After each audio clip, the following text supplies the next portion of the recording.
Good morning. This is Lilium, and I am going to have a special show this morning, basically all about you. If you are watching, I want to know, what do you want to see? I have a list of ideas, but I want you, if you are so inclined and so kind, if you can put in the comments what you want to see. I can go sky shard hunting with a character. I can go over, go from area to area getting the sky shards and the lore books at the same time. If that's helpful, I know I used to be on PlayStation where they don't have the add-ons, and it makes it really difficult to try and knock things out at the same time or as you play. So I'm not sure if that would be something that people would like to see, that you all would love to use to make your ESO journey easier, because I think it's all about quality of life, to be honest. As long as I've been playing, people can get grouchy about add-ons, but I'm thankful for them, even when I was playing on PlayStation, because you know what? I used the add-ons in a roundabout way, because I used to go online and use maps that I didn't really even realize at the time they were created with add-ons on PC, showing where things are so that I could find them much easier. Because yes, you can say, okay, well, the game was meant to be played as the game developers intended, which I understand 100%, I really do. But the thing is, when your overall game experience depends on things like getting those sky shards so you can have skill points, so that you can use the levels and create your character the way that you want, which is also how they intended. If you can't get those things because sometimes they're hidden behind rocks or in between trees, or you just don't happen to see them, and then they're the lore books. I had no idea that each lore book has a set spawn location, not just in one place. Okay, I'm here to show you, just real quick, because I'm here. This is where I used to power level. Before One Tamriel, only certain areas were areas that you could get decent experience. So my friends, they were the first people I ever talked to. They brought me here. The guy's name that first had me get on a mic, his name was Flo. And very nice guy. He basically started talking to me in Auradon, and he introduced me to who is now my best friend. And basically, get back over here, you. Basically, they brought me here and they would power level me, because there's no way I could have handled these guys, these enemies I'm killing right now. But these guys spawn super fast, or at least they did back then. And that's how they power leveled me. But things change over time. This game changes a lot over time. And that way of leveling up is irrelevant for anyone now who knows, because there's just not this massive amount of bad guys here. There are quite a few of them, but it's nowhere near what it used to be. A lot of things have changed. So things like leveling up a character the normal way, the way that I would do it. I've done it over 20 times. I don't even know how many times I'd have to look, because I have two accounts on PlayStation, and I have this account.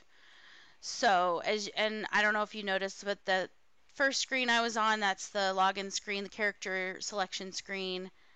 It's, yeah.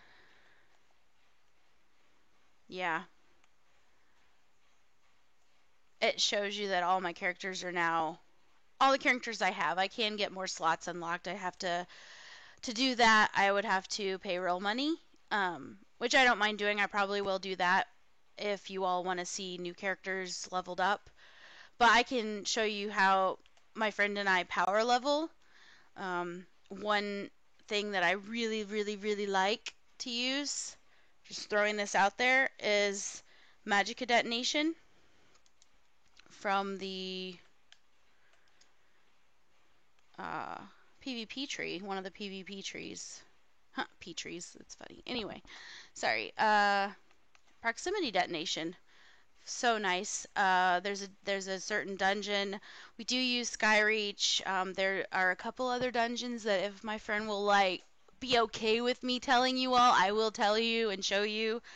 But it was a little more relevant when you could farm for gold with the trait that existed previously in the game that was that allowed you to get more gold dropped from kills, so that doesn't exist anymore. It's a different trait now. It is invigorating. Before invigorating, yeah, that hasn't always been around. So anyway, things like that. Skyshard hunting, lorebook hunting to level up your mages guild, character creation. I know one thing I've discussed, and I've heard it's been tested, but I mean just to show you. Does size matter in ESO when you create a character? Because when you have a mount, your mount's bigger if you're bigger. And you'll notice that if you're riding next to someone who's a teeny tiny little wood elf and you're a, Amazonian like my high elf here that I made as large as I could because I am strange. But anyway, um, and you're riding alongside them and your mount is just way bigger than their itty bitty little mount, even if you have the exact same breed, exact same skin and everything of your mount. So, things like that. Let's see. Yeah, power leveling, legit leveling, maybe even a compare contrast between the two. I was thinking to show you when I'm done, what did I have? What does my character look like? How many skill points do I have? If I went through the way that he and I normally go through to power level versus how we normally go through the legit way, questing, picking up Sky Shards lore books along the way, what's the benefit? And how long does it take? How long can it take? Crafting, any aspect of crafting you might be interested in. Leveling up your crafting, writs, benefits of writs, and some of the things to watch out for. Ambrosias, it used to be there was only the one Psijic Ambrosia, and they did not give you free scrolls. So, for XP bonuses. So, the only way to get it was during an event, and from the Psijic Ambrosias, the base level, that's the 50% boost. So, a video on maybe all the Ambrosias and are they worth it? PvE, niche builds. So like a build that may not be your typical build that someone might do. I think right now I'm just going to quest while I talk about these different options, things you might want to see, things you might be interested in. I'm going to use okay, let's just put a marker here. I told it to show me where is this in the game. Where am I on the story in this area? So, if you're not sure, if it showed you the inside of an area like it just did for me, where is that? Okay, so it's saying to go here. So I'm just gonna run there. I don't need this skill. Not really. I'm not playing people. Oh, actually, you know what? Let me switch up my setup. And I will show you. Oops. Let's use this one. This is my crit build. So let's do that. Put that on. I always double check because sometimes I accidentally stick something in. I'll stick something in the. Alright, so I'm wearing Mother's Sorrow, which for those that don't know, it gives you Max Magicka, spell crit, and even more spell crit. So it's really nice if you're trying to do high crit damage and a high crit chance. You can use Mother's Sorrow. I'm using a setup that's a little more like most people don't use it.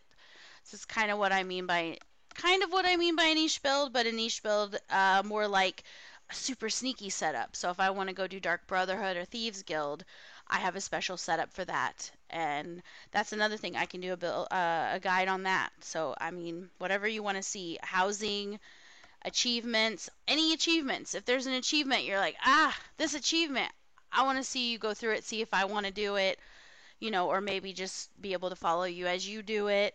That's fine too. And then dies and titles. Like I said before, I love collecting all the things. Everything in the game, I would love to have it. Just everything. Even if it's an ugly mount, even if it's an ugly skin, even if it's, if it's something I can earn, I want to earn it. I'm not necessarily going to buy everything. I do sometimes buy things in the game, but, that's just kind of each person makes their own call on those things. How much do you want it? If it's only available, and then there are some motifs that I will buy even if I can get them in game, because it might be a dungeon or a trial that I'm just not going to do that often. So if I want it, it's just easier to buy it. And in game, if you buy some of those motifs, especially the newer, harder dungeons, the DLC dungeons, they're very difficult, and the only way to get them is by doing it. The only guaranteed way to get it is by doing it on bet. And if you can't get a group together to do that repeatedly, you'll understand why they're expensive in the guild traders. So if you don't want to spend that much in-game gold on it, then sometimes real money is just, it's an option. So anyway, I'm going with the Twiceborn Star. It's a crafted set. It is a 9-trait set. It's been around for quite a while. Most people don't use it. It does give you 2 Mundus stones. So if you are going to use Twiceborn Star, I highly recommend you're going to go with all divines. So I don't recommend using this in PvP. That's why I was wearing my PvP setup earlier, and then I just switched. This is my PvE setup for farming, just for running around. I even use this setup when I go to Skyreach. So it's really just, this game is all about how do you want to play. So you can watch, Outcast, you can watch Dots, you can watch all these people online, and they have great ideas, they have great builds, great things you can try out. But as you get used to the game, as you see more sets, as you kind of just go online, I encourage you, read the builds, not just what's in them, but why. Because you might look at it and say, oh, that's why he has that there. That's why he has that ability there. Well, I don't really care about that as much. Or that gives me this certain specific named thing as a buff. Or it debuffs the boss. Well, that doesn't stack. I gotta tell you, if it says minor something, and that same something is a minor for someone else that they give to the boss or they give to people around them, those don't stack on anyone. So unless it's a minor and a major. So, and your friend constantly has X thing that they're constantly putting on the boss. Talk to the people you play with.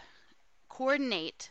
There's nothing wrong with communicating about what you're using, because at the end of the day, when you go into a trial, everyone does not need to give minor maim to the boss, because you can't. It only goes once.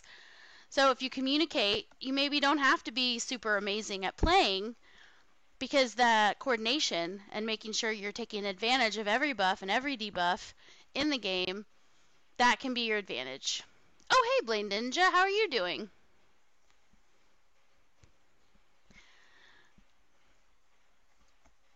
I see Blade Ninja said, what up? What up to you too? So the Twiceborn Stars, you can see, as I've been sitting here on this screen all boring like, gives you max health, max stamina, max magicka. That right there is the reason why many people don't want to use it. Typically, if you're just thinking baseline, most damage builds do not need health, stamina, and magicka. So they're like, oh, well, you're giving up something. If you don't need extra health, you're giving up that slot for something extra, and so on. But for me, I do like to play a lot by myself. And if you've noticed in my other videos so far, I like to roll dodge now that I know how. I went a long time without even knowing how to do that. So because I'm on controller, so you have to do like a combination of things to do that. But you can pick the direction you're rolling in. It's not just back, front, side to side like I'm not really even sure completely how to do that with a mouse and keyboard, if you can. So there are pluses and minuses to both. I know that you can hit a lot more buttons more quickly and more precisely if you're on the keyboard and mouse, but I'm just used to the controller, so that's what I do. And the 2 Mundus stones, that is where I have fun. Let me tell you. You can mix and match, and you can have a lot of fun with that. Currently, what I like to do is, let me go ahead and go to my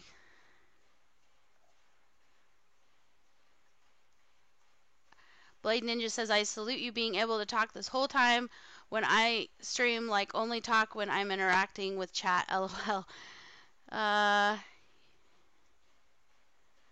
Twiceborn Star used to be BIS and 1 Tamriel for like 90% of classes. Oh yeah, briefly it was, but at the time, I couldn't make it quite yet. I was a 9 trait on PlayStation, of course. I wasn't even on here yet. But yeah, it's something that, how do I put this? Even when it was BIS, a lot of people didn't want to use it because they weren't willing to pay the money for someone else to make it for them. I think people that don't craft or never have crafted in this game just don't understand just how time consuming it is, how long it takes. You can speed up your timers for your research now, and actually no, I was gonna run and I was gonna change that skill. Oh yeah, my bad. I lost track of what I was doing.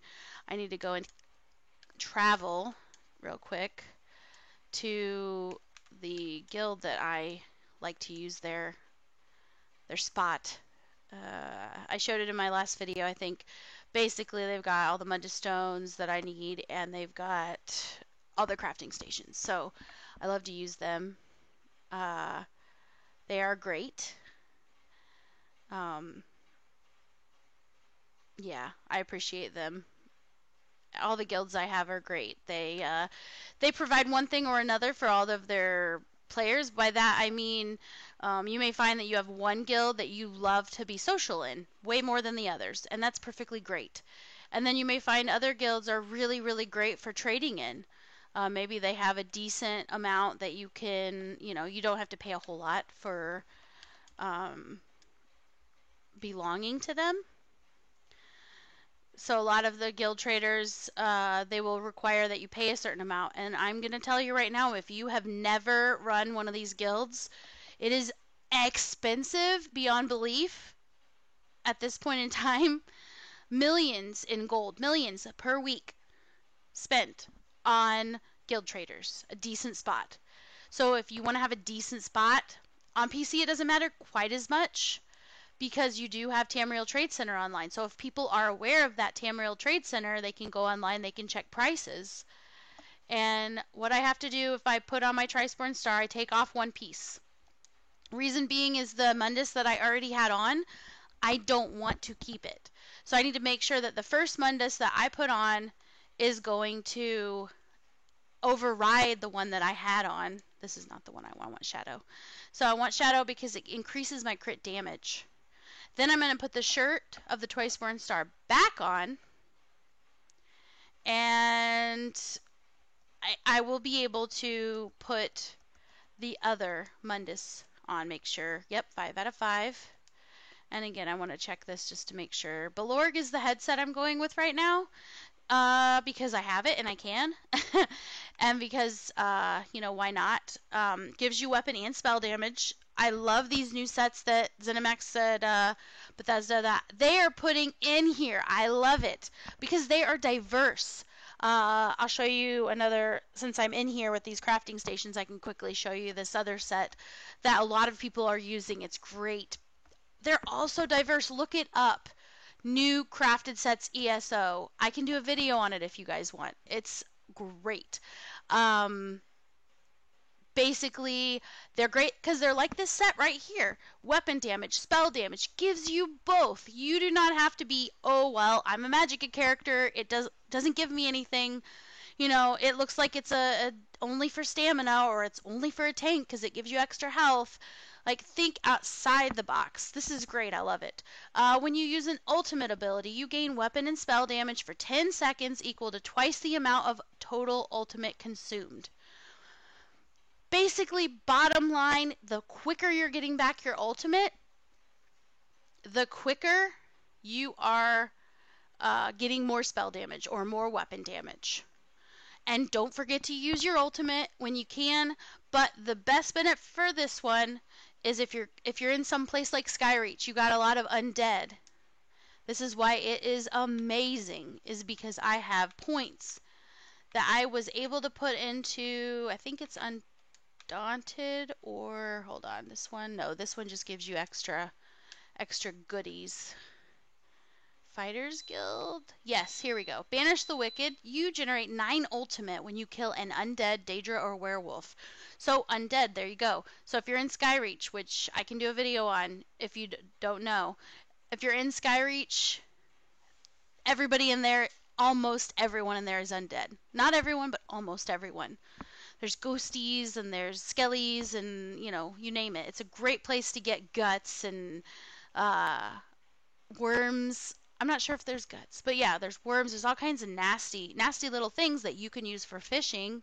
Another thing I could do a video on. Anything that would help you guys have more fun and get more out of the game, basically. There's a lot of things I wish I knew when I started. So if I can help someone else have more fun, get more out of it, be a little more self-sufficient so they don't feel like they're having to ask everybody stuff all the time, I know how that is. Do I have a YouTube? Yes, I do. I am streaming simultaneously, both to Twitch and to YouTube. I'm not an affiliate on either one, so if one of them, if I end up finding that I get more followers on one or the other, then that's great. But yeah, I do have a YouTube. So you can also look me up on there, and I am also streaming there right now. So, yeah, I mean, little things, as explore your characters. As you level up and you unlock things, as you do, this is Fighters Guild, as you do the Fighters Guild main story, and you start unlocking all these things, you'll find if you're a stamina character, some of these things are interesting. You may want to try them out. It does cost gold if you want to reset your skill points that you put in here, but you do get a free skill point respec. I encourage you to explore some of these abilities. Gold is not that hard to get anymore. It really isn't. If you know how to play the game and you just play it, you will get gold. And especially if you get in a trading guild and you start selling some things. Over time, you'll be able to sell, better things. You can even craft things and sell them, especially on PC.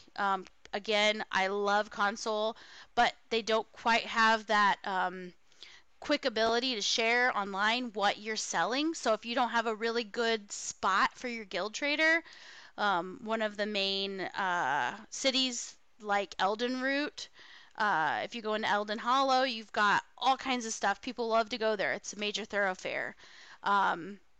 It's one of the examples. There's also in Deshaun, and I'm trying to think, Mournhold. There's several spots where that's the main thoroughfare for people for that faction. It's where they it's like their stomping grounds, if you will. And so people will go back there a lot. There's multiple traders. It's where you can reset your skill points. So those are like the primo spots. And then also certain DLC areas, Somerset, places like that. Aw, thank you, Blade Ninja. So, I mean, be creative with your builds. Explore your character's abilities. See, oh wait, this ability does this, or it benefits from this. I remember seeing that other set over there. Let me see how I can use that to my benefit. So, I used to use the different morph of the shooting star, but I figured out that if I'm in Skyreach, which is mostly what I use this build for, I do use it just to farm regular, just out, you know, in dungeons and stuff. By no means is it BIS. I don't ever claim that it is, but it's how I like to play right now, so it's what I do. And but yeah, I found that it does more damage, and I do like that it chills. It's great that it can chill them and keep them cold, slow them down. I don't put it down on them until I get the pull of enemies to the spot I want them to be at, or else they're just way back there, and then I don't. It's not as efficient, basically. But yeah, so the set I was going to show you real quick. Where is that at? Oh, real quick, I need to put this on. Inventory. I did put the chest back on. Character, I don't think I have it back. Nope. Okay, so I have the shadow. So you'll see right above my health bar, you'll see the thief show up. See, so this one increases weapon and spell crit strike ratings. So I've got one Mundus that's going to give me a better chance to crit, and I have another Mundus that's going to give me more damage when I do crit. So if you're going to go with Twiceborn Star, I suggest thinking of combinations that are going to benefit what you're wanting to do.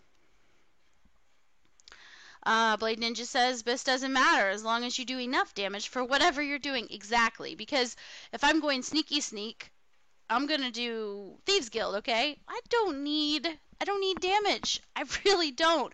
I can sneak, and if you're a Nightblade and you're just gonna sneak invisible past everybody, or you're like me and you just have invisibility pots for when you're in a pinch, I have always got invisibility pots on me. Do you know why? Because I like to steal in the game. Oh yeah. Twiceborn Star with Maelstrom. I don't think I've tried that because I waited a long time before I even touched Maelstrom Arena. For those that don't know, Maelstrom is basically it is like a trial for one person, and so you can't have someone carry you through it. And you can't just take a little Lobby character to use it to level up. It is for a character that you're like, I'm ready, let's go. People go there to get special weaponry, unique weapon items, which they're going to have more of these unique items that you don't have to do Maelstrom to get. You don't have to do that type of thing. Let's see. Blade Ninja says Twiceborn. Oh gosh, what is VO? I'm trying to think. Twiceborn and False Gods.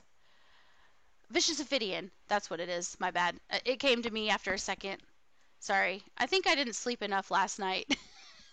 Yeah, Vicious Ophidian. Yep.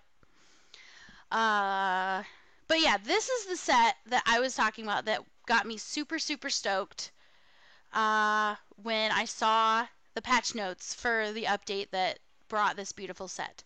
So this set, it requires 9 traits. So a lot of people, they're wanting this. They're wanting it. They're asking for it, but they don't have any gold. They don't have any materials. Let me tell you right now. Please, please, please appreciate your crafters. If you're asking for a 9 trait set, understand that it took them months and months to get this. Okay, I was hardcore when I started doing this. I had timers on my phone, on my cell phone, personal cell phone, telling me it's time. You can learn something new. Okay. All right. So even if I hadn't been playing for a hot minute, I went on and I made sure to find things that I could research. Okay. It took them months at the max. I'm telling you right now, if they did it a while ago before they started allowing you to buy with real money, which I have my own feelings about, but anyway, if they if they had to do that the legit way back when, it took them forever. It took a lot of time. It took diligence to be able to do that, because the first thing, you may not know this, but if you've never actually researched all the way up to 9 traits on something, every time you learn a new trait, it goes up by double how long it takes to learn it, which in reality makes no sense, but whatever. So this set, so it just basically bottom line, basically appreciate your crafters, because if you're asking for something like New Moon Acolyte, because it is a great set, and let me show you the real numbers, because, and down to 160, yeah, yeah, this is for your styles, whatever, I'm not going to make it, but, so yeah, anyway, so this is gives you weapon crit and spell crit, both. Weapon damage and spell damage, both. Physical penetration and spell penetration, both, which is great. Fantastic. Adds 420 weapon and spell damage. You can use it on any type of character. If you want more damage, if you want more penetration, you want to do more hurt. You haven't tried New Moon because I just came back.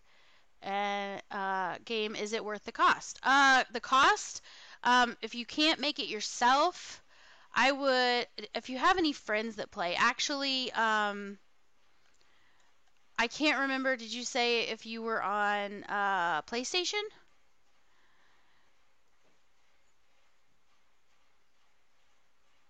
Is it better than Burning Spellweave? I mean, Burning Spellweave is good, but okay, let me put it this way. I made a complete level up gear set of this. I made a 10, a 20, a 30, a 40. I did it, and I leveled them up, and I saved them in my chest at my house, because I'm going to use them on every character from now on to level them up. That's why I like it so much.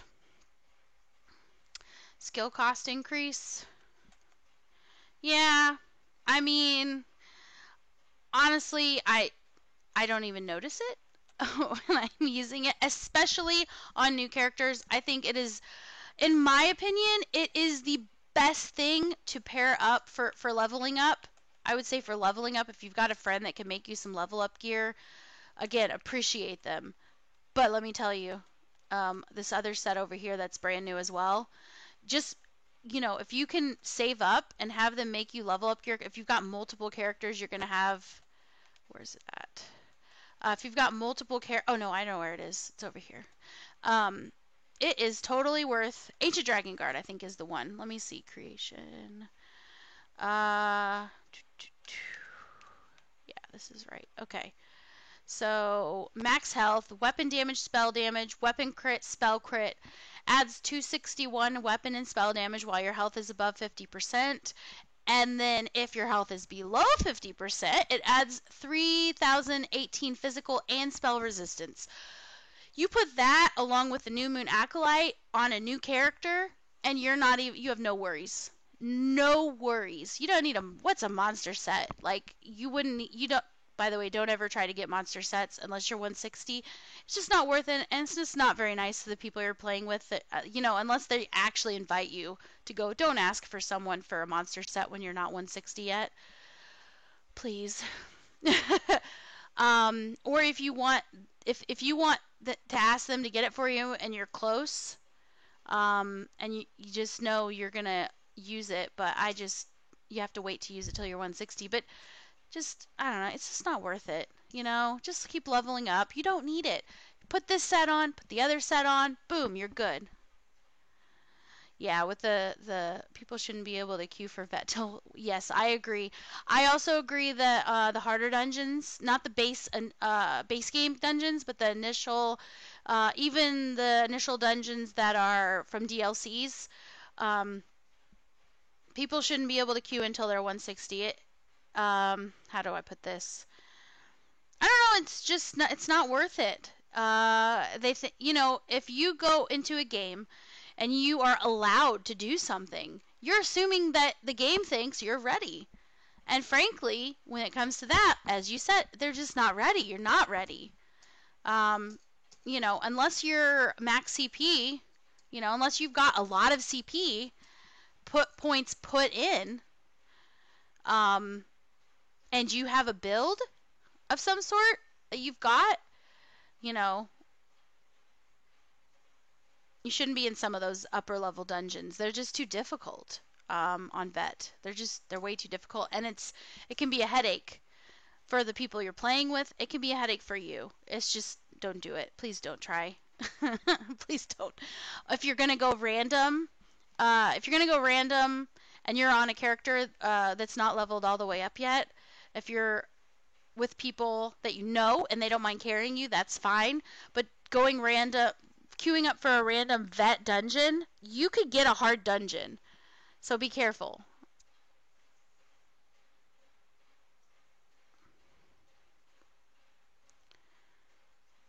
Yeah. Oh, it is heartbreaking. It is heartbreaking. You go into a dungeon and somebody get it. Let me tell you. Uh, yeah. I myself, I was leveling up a character. It was during a double XP event. Did a dungeon, and I was almost crying because I got the lightning staff of Netch's Touch. I think this was way back when I wanted to use Netch's Touch on my Sork. And let me tell you, I cried a little bit. I'm not gonna lie.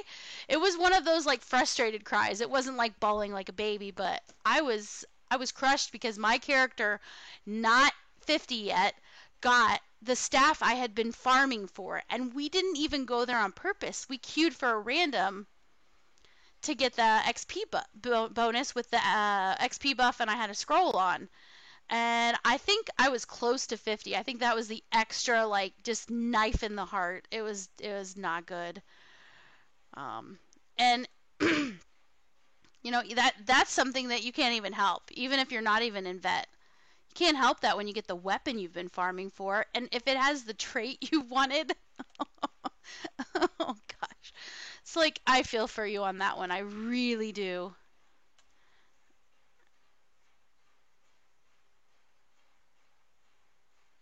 Oh, gotcha. Okay.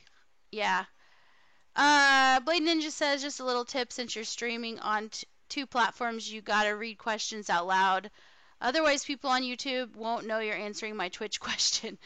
All right, duly noted. All right. They think I'm talking to myself, probably. This woman is psychotic or delusional. We don't know which one yet. We're gonna figure it out. For those that don't know, the main spot, I am currently in Abba's Landing, which is in Hughesbane. When I first started playing, it was before this came out, and I remember seeing advertisements for it. I thought, that is cool. As someone who is, I'm not a goody-goody in real life, and I've gotten to be more, I don't know, like I don't care, but I'm still kind of a goody-goody, and my friends that know me would probably say, yeah, she's still a goody-goody. Don't let her fool you. But this is the home base Thieves Den here.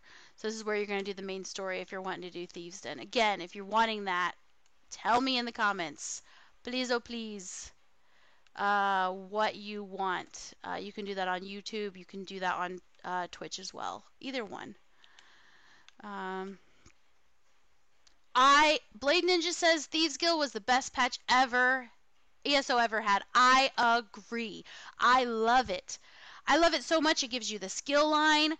You can use it everywhere. You can steal anywhere. I love it. Ugh. And you can make decent gold doing it too.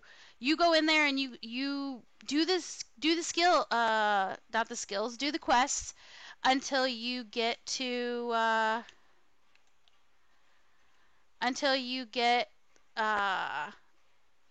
where you can do the tip board.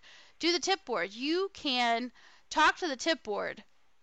If you get the hang of how the tip board, how do I put this? There's one that starts a certain way, and it's like the Covetous Countess. I like that one the best. Because what you can do is you can just don't sell your things to the fence yet. Go up there, get that quest again, and chances are you already have an item that you can give her. If you don't open up your rewards from doing the previous ones, and usually there's laundered items, and they're things you can give her. So you literally don't even have to go and steal again. You've already got the item, go back to her, and boom, repeat, repeat. It's great. You meant balance-wise. Oh, sorry. I just love all the things, and part of that is doing all the quests and getting all the achievements. So when I got that skill line, and then you add on top of that the furnishing that they added down the road with the housing and everything after the housing was released. Oh my gosh, now you can steal plans for housing. Ah, I'm in love. I can't help it. I love it. Let's see. I'm going to go back here. But yeah, it's fantastic. I love it so much. I can't say enough how much I like that. Even if you, oh, I can also do a video on great ways to level up your Ledgerman fast. Well, and you can't do it all in one go, unfortunately. But, you know, you can speed it up a little. You can be efficient, I guess, is a good way to put it. Let's look at something real quick. So if I put these on and I go back, let's see, my character page. So my spell crit percentage is 55.6, spell damage is 31. If I wait to use my ultimate until it is up, the number's up to 500, I'm going to get 1,000 more spell damage for, was like 8 seconds or something. Let me just look at it. Oh, wrong. Headpiece. It is for 10 seconds. Oh, nice. Even better.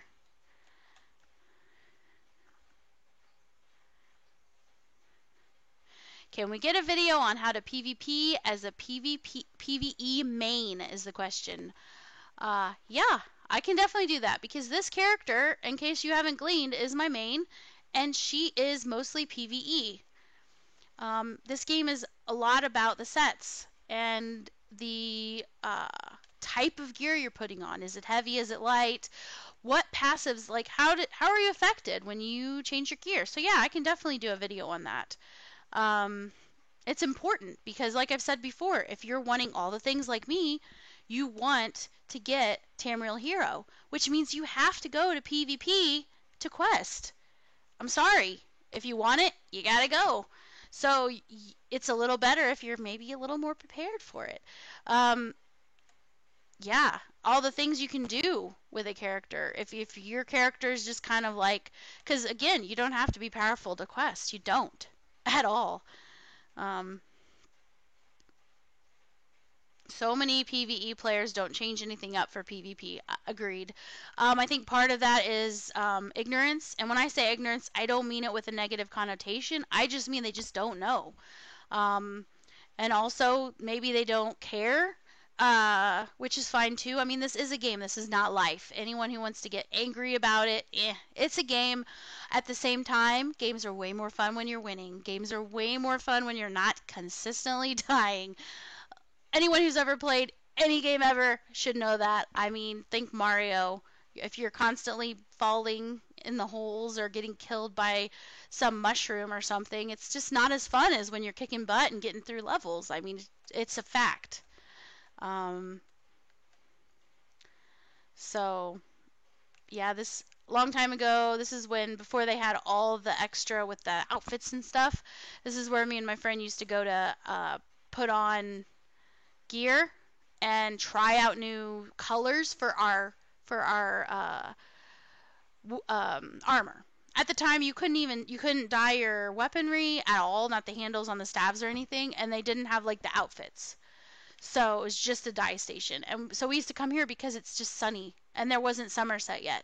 Of course, Somerset, if it's daytime, is sunny a lot. But it was sunny here a lot. So we'd come here and, you know, ooh and ah and get excited about our dyes. I think people underestimate how much many guys can care about what their costumes, their outfit looks like. It's all part of role playing. It's fantastic. I remember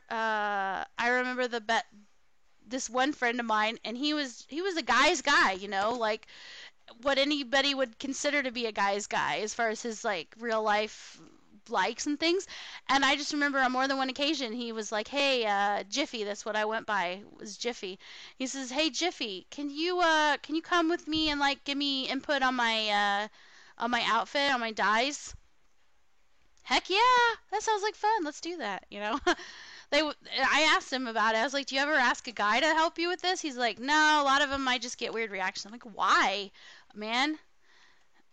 Why? Like, it's fun. It can be a fun act. If they don't care about it, that's one thing. But why are they giving you? I mean, I guess that's what guys do. Maybe, I don't know.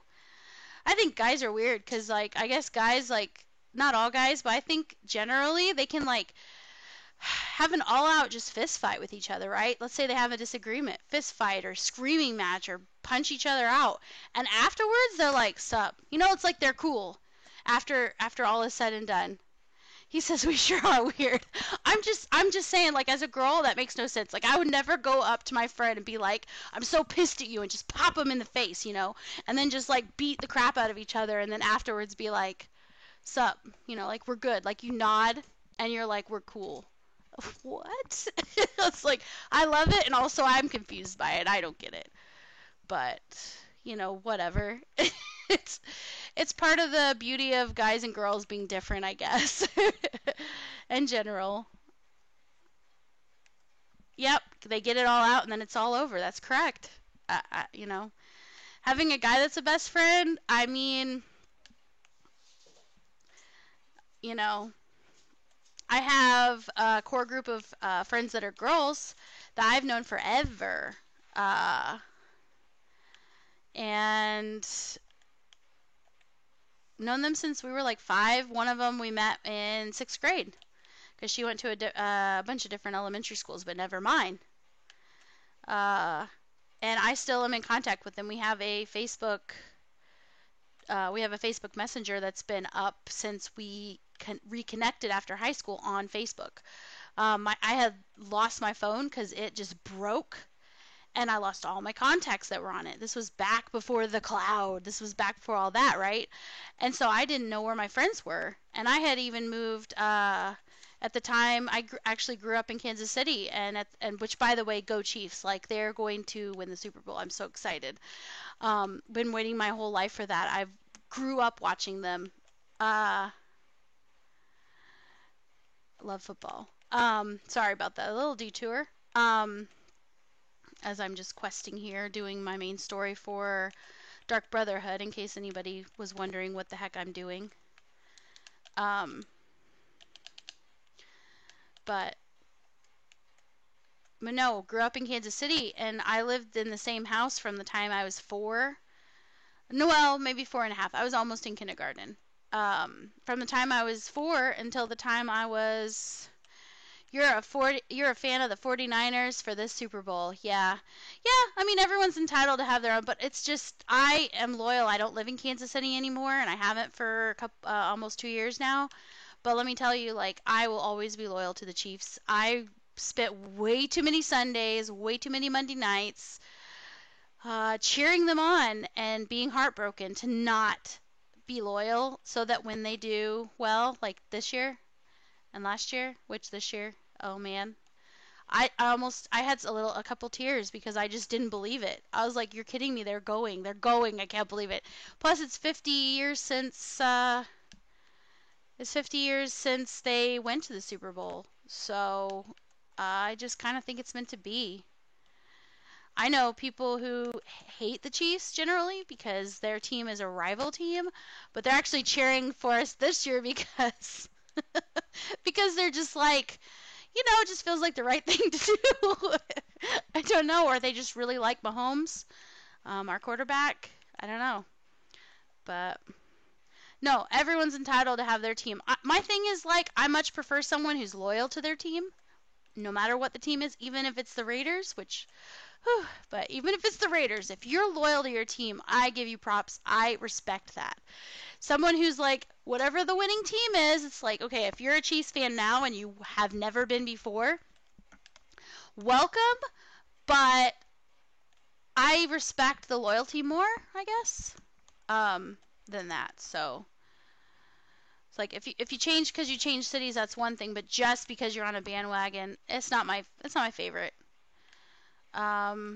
Oh yeah, I was in here the other day and I couldn't finish anything because I was getting queued into Bee Gees, but I'm not going to do those quite this early, because it took forever to get queued in, and if I wait till a little later, then I'll get in super fast.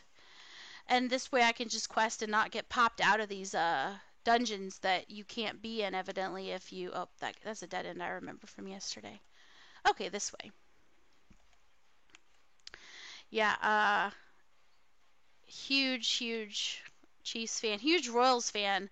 I grew up going to, I didn't go to games regularly, um, but I did get to go to a handful of each throughout my childhood. And I will say that as far as the atmosphere at the Arrowhead Stadium, which, by the way, for those that don't know, is right next door to Kauffman Stadium, right off of I-70. On the Missouri side, by the way, for the a lot of people say, "Oh, you're from Kansas." No, I mean I did live in Kansas briefly, but I'm from the Missouri side of Kansas City. It's basically half in Kansas, half in Missouri. So just a little geography, random information for people who probably don't care, but that's cool.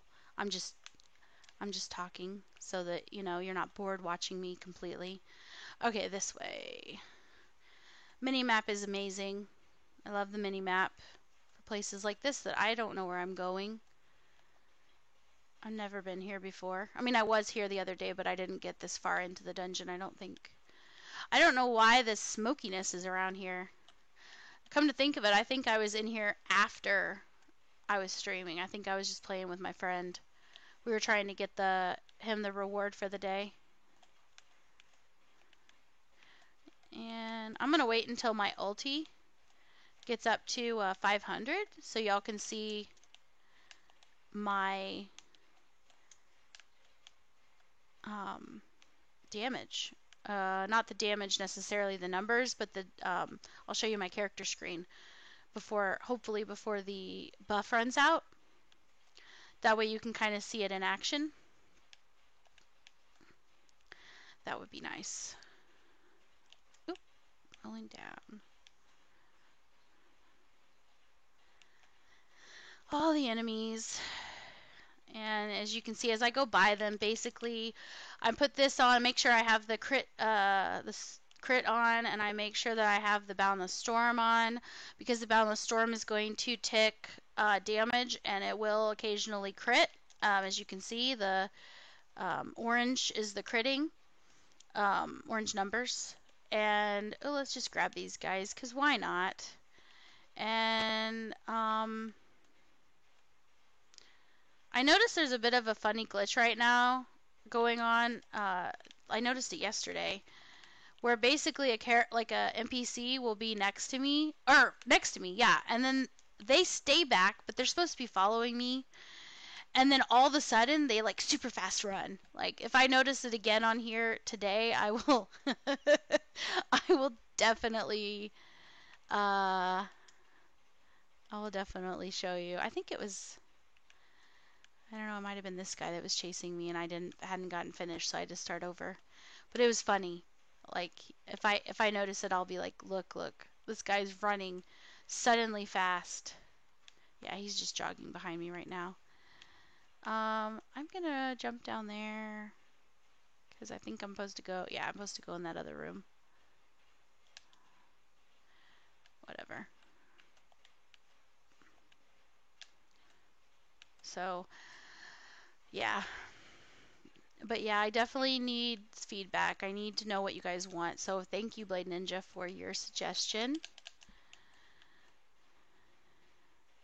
Let's go forward. Yeah, this way. Down here. Alright, here we go. And yeah, this is a statue in the game. That is gnarly looking, man.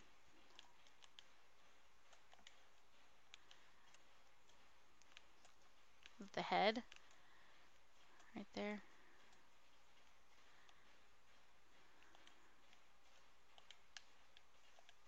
They're still catching up to me, trying to damage me, and then they're like, oh, I'm too far from home.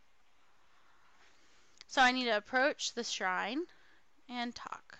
Oh no, wait, that's not what I want. Just approach.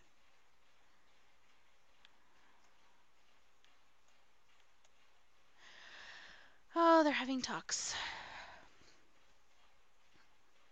I think I actually need to, real quick, switch my sound. Let's do that. Headset. Now you should be able to hear the game.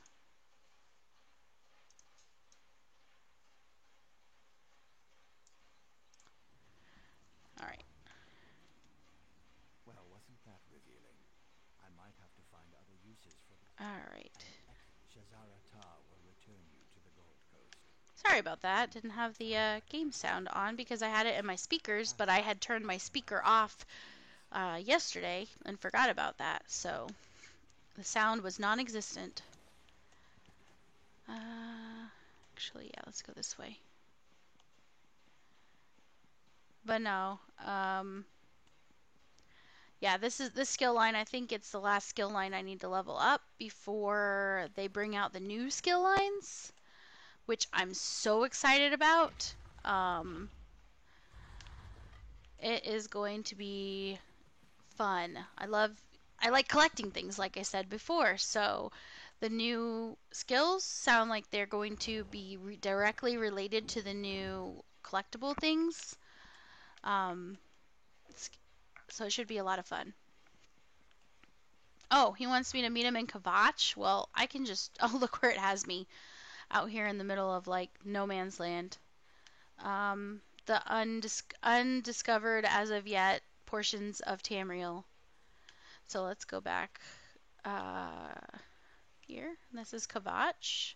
So let's just travel. I don't mind spending that little bit of gold. I made more than that, I'm sure, on things I got from drops. Oh, yeah.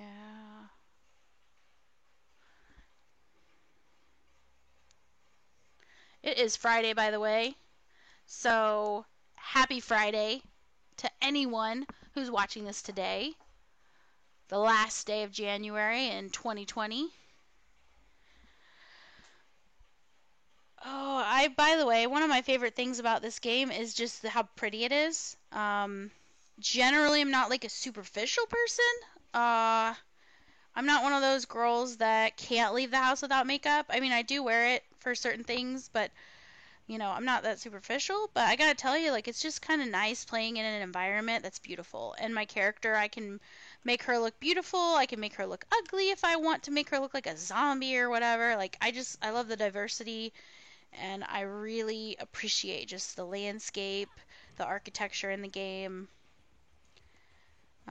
It makes it enjoyable to not only play but to watch, which is nice.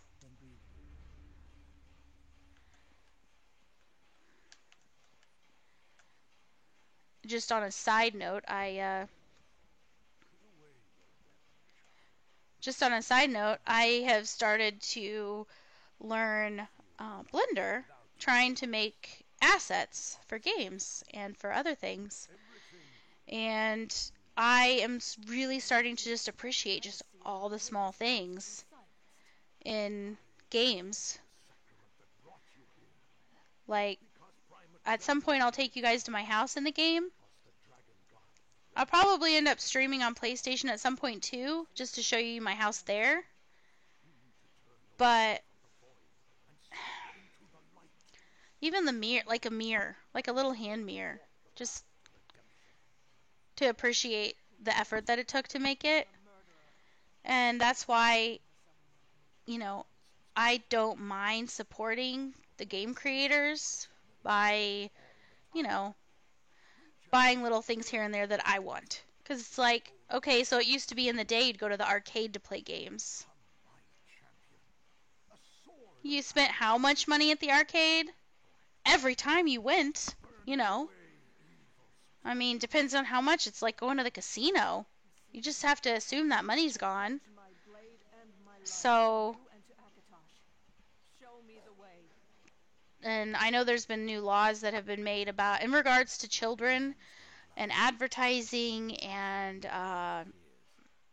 not just children and advertising, but also like in regards to gambling and like the crates type of a thing. Like they have in ESO the crates, how it's like being compared to gambling, and how like, well, there's kids on here. Well, first of all, there shouldn't be children in this game.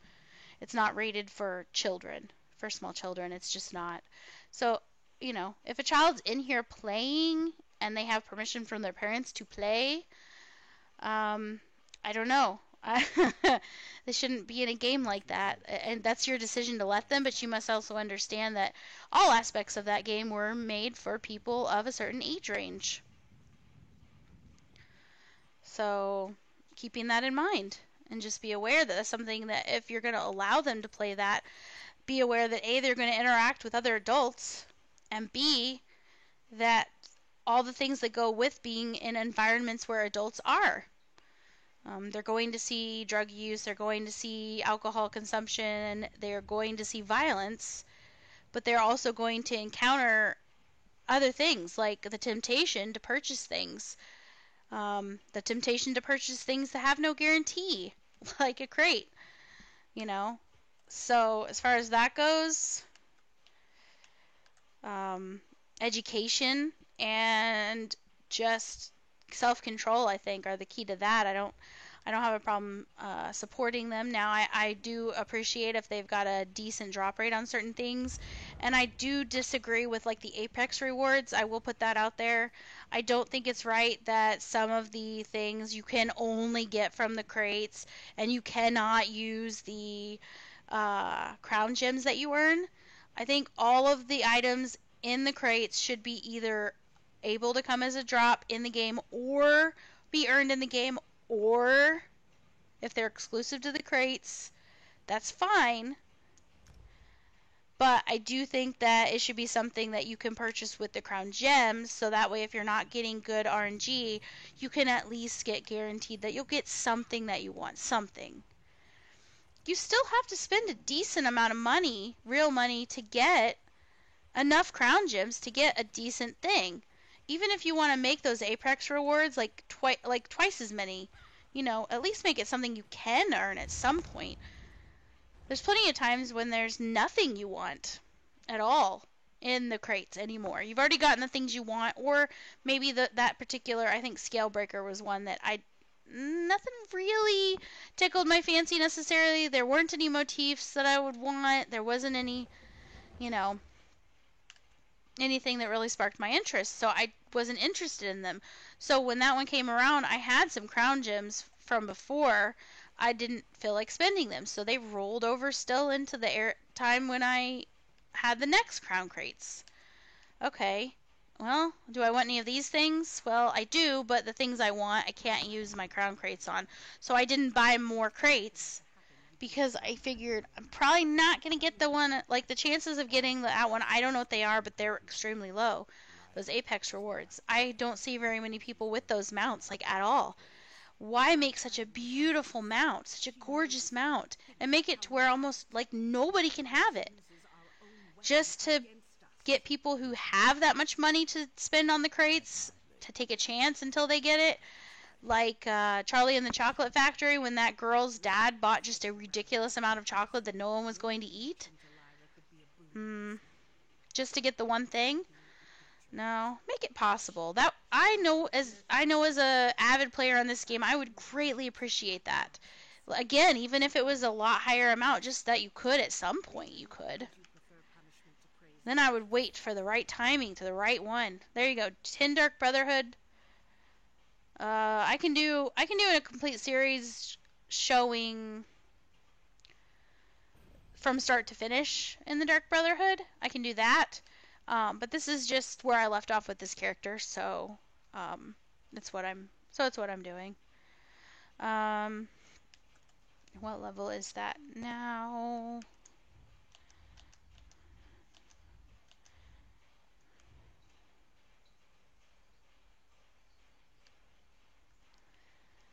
Like 6.5.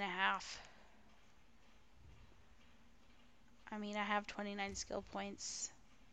I might as well put it in. I don't. That I already had. I'm pretty sure I already had that one. This one I get at 7, 10. I really, really want this one. This one, aggression radius from hostile monsters is decreased by 50% while mounted. That's good for anything. See, that's another thing I really like about this game is you can do something and you can get benefits that are universal to the game. like with Thieves Guild, universal to the game. You can steal things. There's actually some quests in there where you do have to use the pickpocket skills. And if you are putting those points in, that's going to be so much easier. It's a lot of fun, and again, I can do tutorials or how-tos on that as well. Just whatever would help. If you're running into something and I'm sure you're finding videos, you're finding helps online. I just want to watch someone do it so I don't have to like think, because sometimes when you're done with work or you're done with school, your brain is, you're done. You're kind of done. You're cooked. You just want to kind of zone out and play. And this is the game you're playing at the time. So you just want to kind of like watch someone else go through it and then just kind of do it yourself, at this also. Because some things are about the journey, and some things you're literally just doing it to get the end reward, the end result. And that's fine either way. It's however you want to do. It's fine. Alright, so I'm going to utilize this beautiful zone guide. So I'm going to hold it, and then I'm going to click. Oh no, I don't want to explore. I mean, I do, but not right now. I've already done that. No, sorry about that. Okay. And then go down to here and hit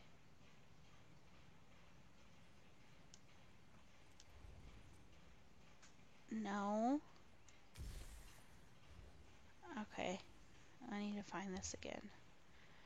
Open the zone guide. Hold it down. And then here. Oh, I did it all. So now all I can do to level it up, I believe, is boards. Basically, I can... Okay, well then I was where I needed to be.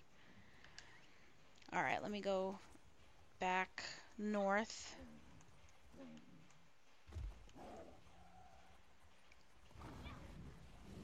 To the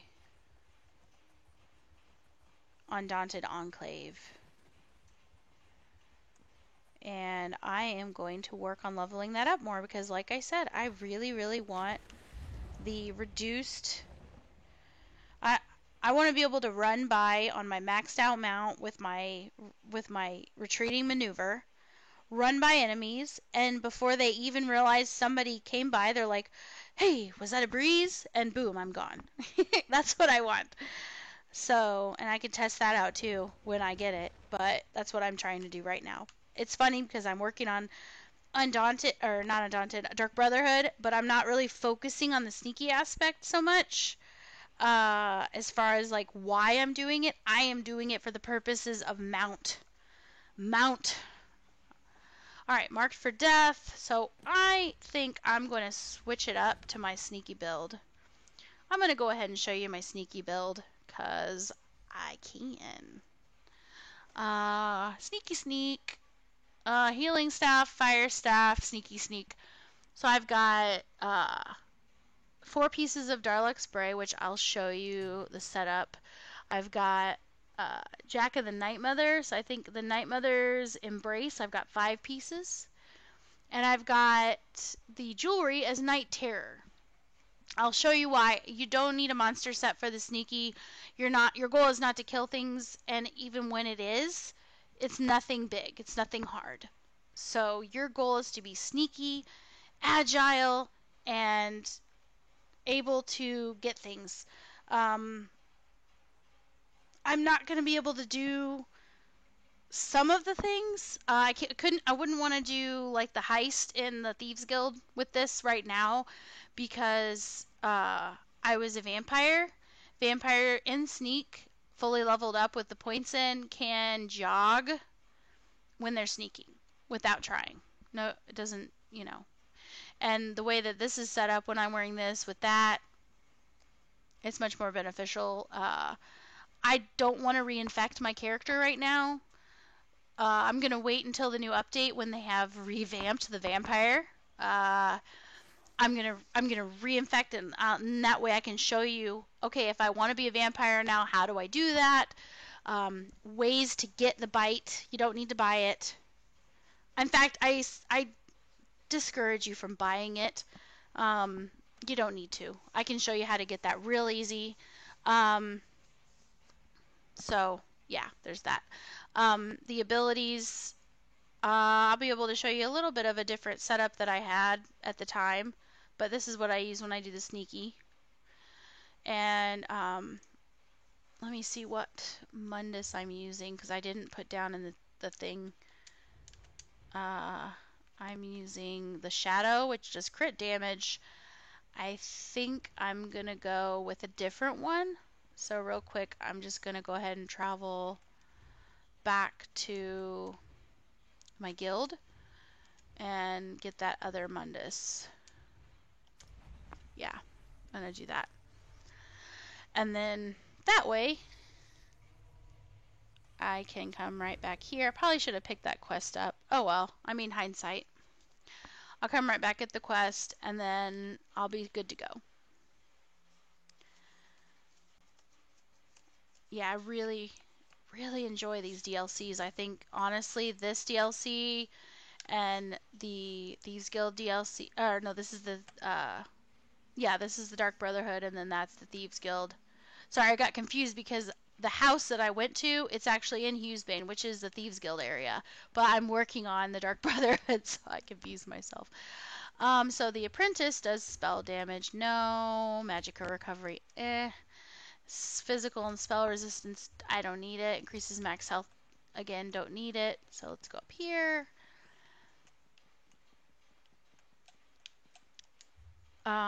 Physical and spell penetration. Don't need it. Max Magicka. Healing done. Increased stamina recovery. No, that's the one I have. Movement speed and health recovery. That might be the one I want. Steed. Weapon and spell crit strike. No. Increases max. No. And weapon damage. No, I think I'm going to go with the Steed because of the movement speed increase.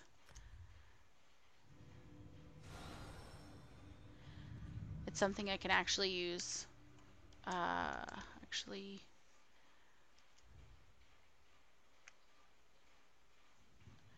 Increase your movement speed by 11% and your health recovery by 271. So that's not too bad.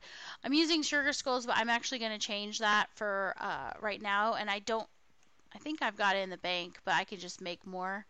I'm just going to use some Tri-Stat. Food. That way I get that extra stamina as well. You don't need quite as much health or damage from your, Magicka pool as a magical sork when you're trying to be, assassin. So I know a lot of people are either scared to play or don't think they can or don't want to deal with it. They think it's too much of a pain to play. They've got maybe a Magicka character and they're thinking, I want to do the Thieves Guild or Dark Brotherhood. I want to be sneaky. And they're thinking, well, I can't do that. But you can. You can easily do that. It's definitely doable. And I'm going to show you. What am I looking for? Sorry. Oh, what set am I wearing? I'm still wearing Balorg. And make sure I'm still wearing... No, I changed to Darlux Bray. Okay, so that must mean I have the head that I need to wear in my bank. So let's go ahead and...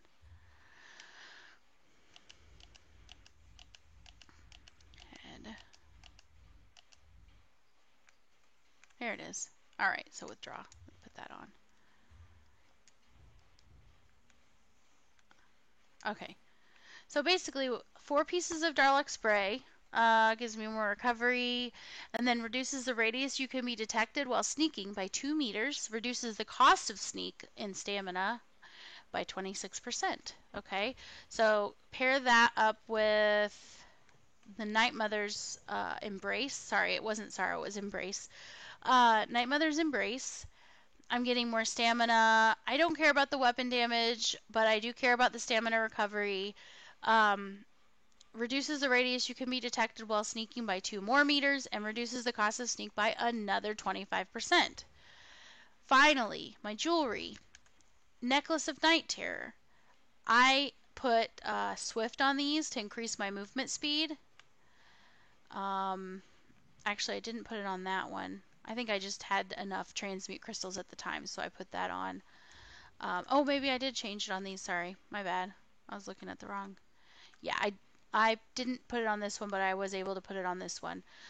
So it's going to increase my movement speed even more.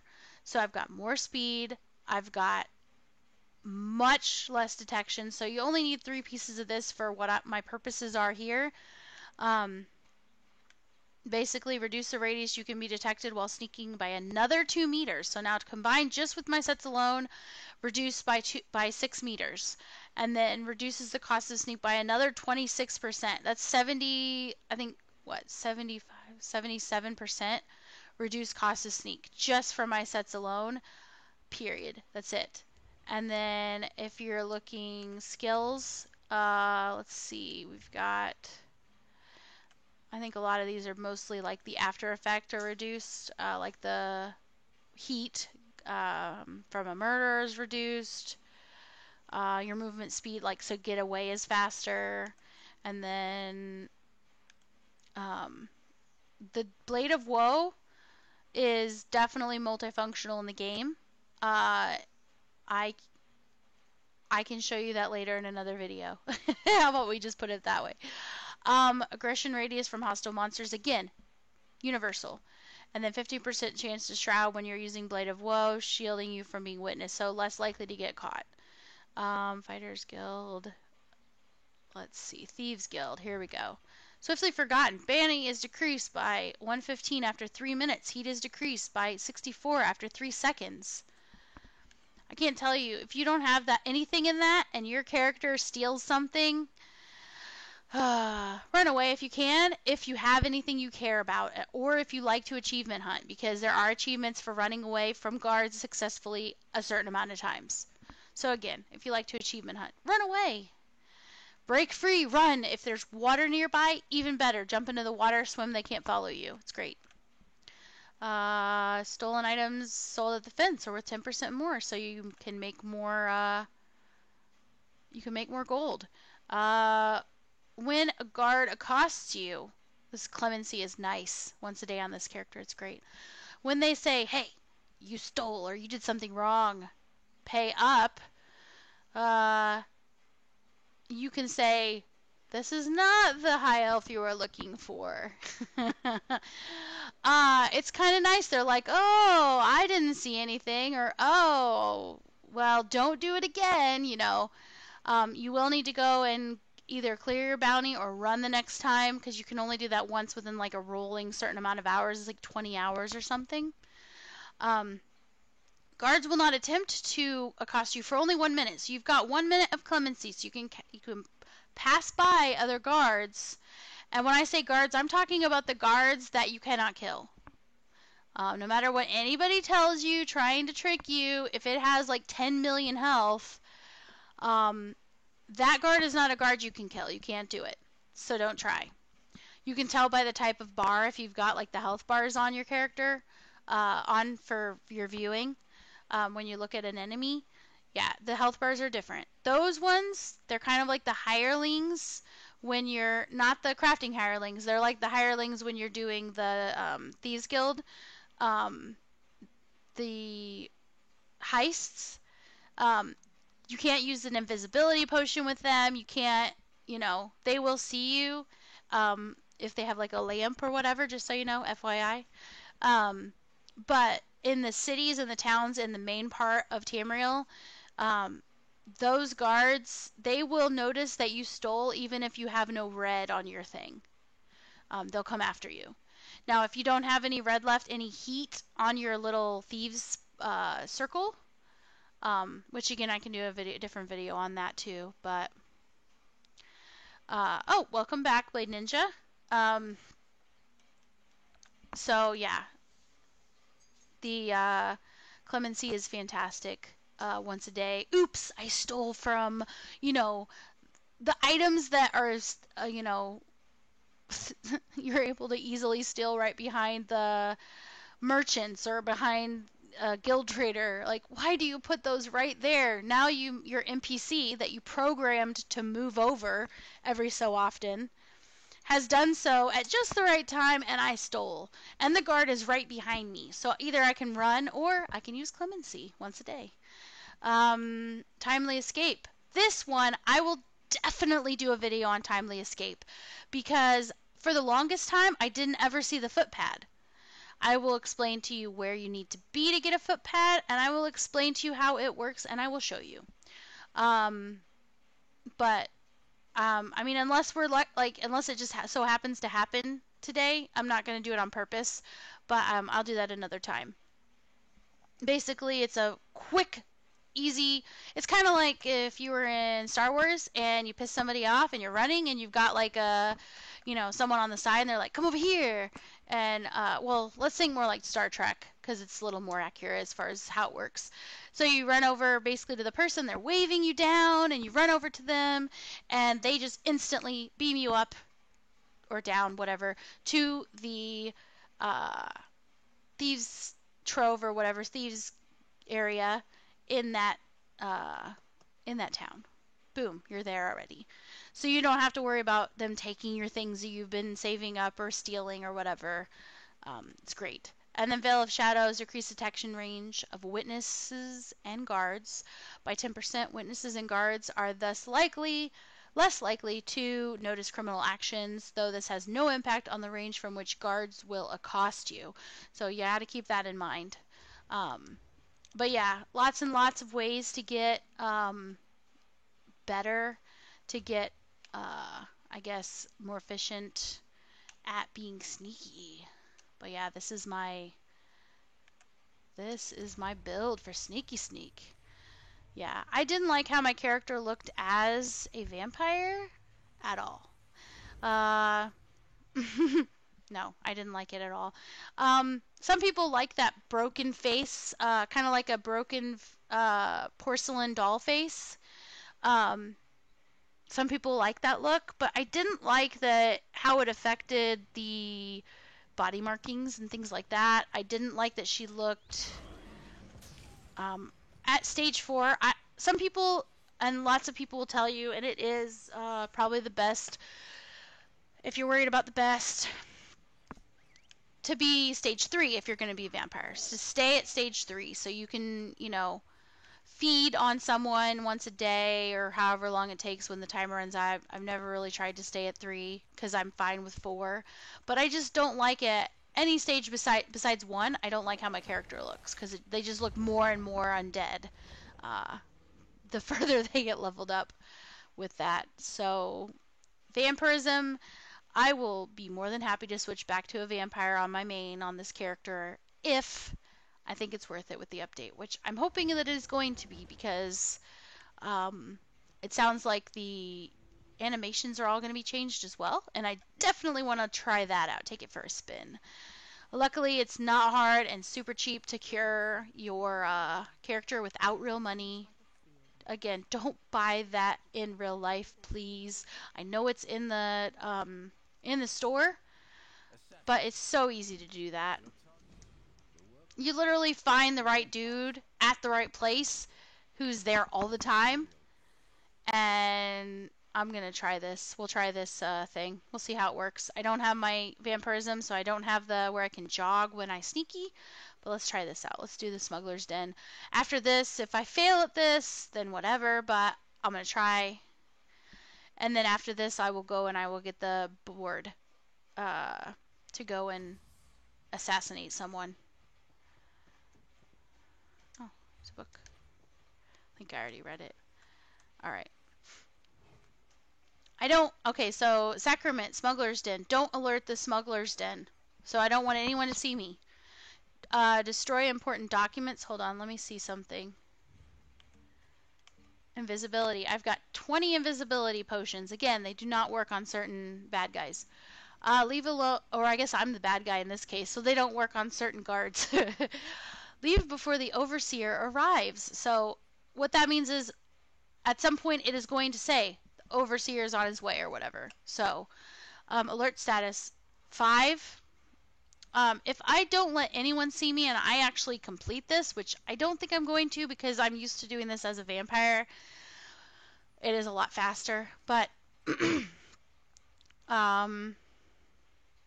kill Esslendor with the Blade of Woe. So here we go. Timer is going to start. Or actually, I don't think this one's the timer. This one doesn't have timer. I forgot. That's high. That's the Thieves Guild one version of this. So,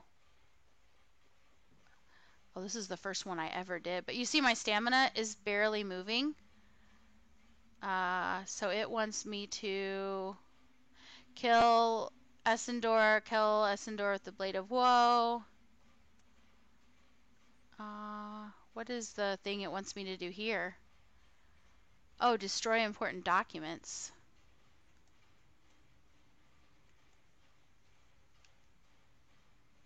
See, he can't see me. He's right there. He can't see me. I think the important documents... Man, it's been so long since I did this.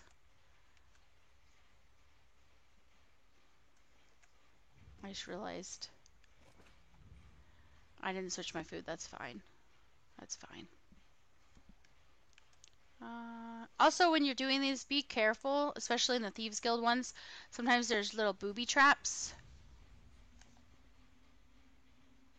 See, she saw me for a second, but then I got away quick enough so she wasn't actually chasing me. And then, see here, you can go in the hiding spot. But this is annoying because now I have to wait. And this is where the difficulty comes in. If you're actually trying to not be seen, is where the difficulty comes in. So I don't know exactly where the documents are. I think they're up there. It's fine.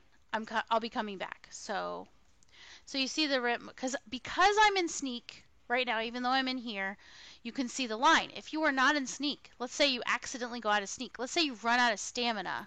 So you run out of stamina, you're not sneaking anymore.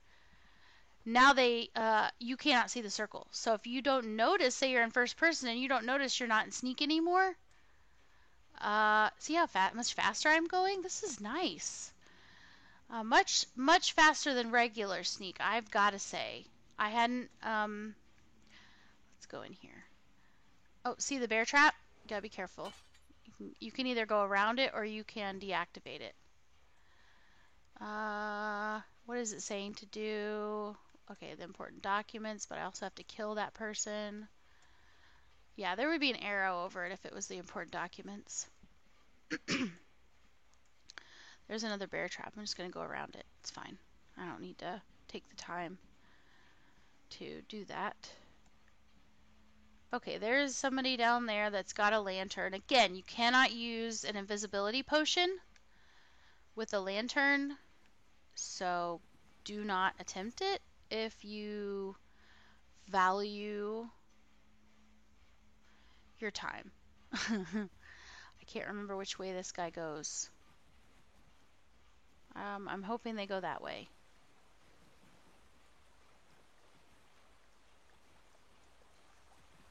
Or nah.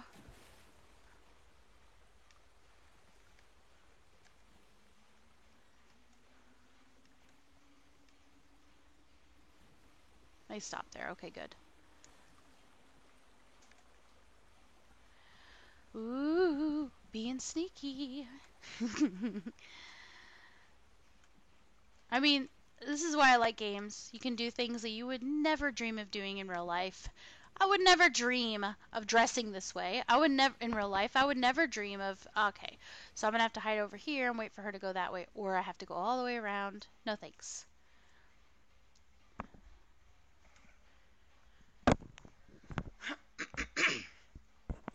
Excuse me. Oh, of course. Okay, so note to everyone. She goes one way the first time, and then she goes the other way the second time. Oh, sheesh. So now I'm just going to go the other way. I don't feel like waiting. Let's see how far she goes, actually. She probably comes all the way up here.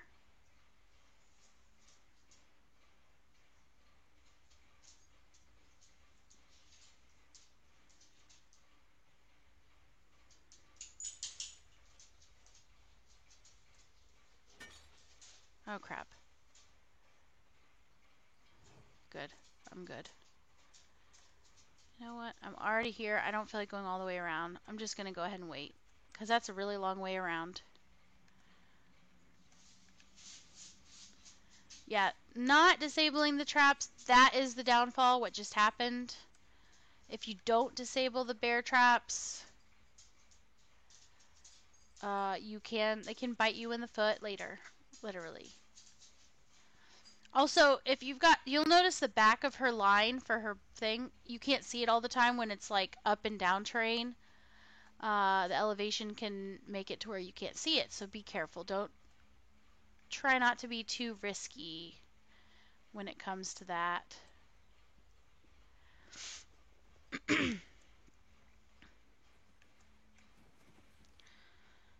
So this time, when she comes back, I'm going to wait over here, and she should go that way. That is my guess.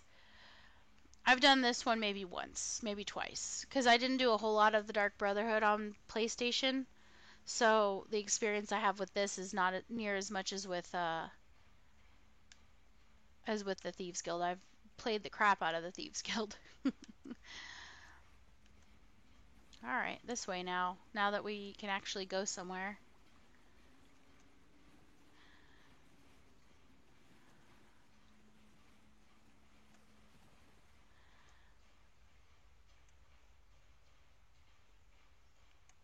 Okay. Yeah, you notice my stamina is like not even, it's not even hardly moving. It is, but it's not. I'm not a stamina tune, so my recovery isn't amazing on it, but it's not bad at all for a Magicka character. I mean, I don't know how far down here he goes. Oh, looks like he's stopped. Yeah. Or she, whatever, doesn't matter. You're the enemy. Alright, now I go this way.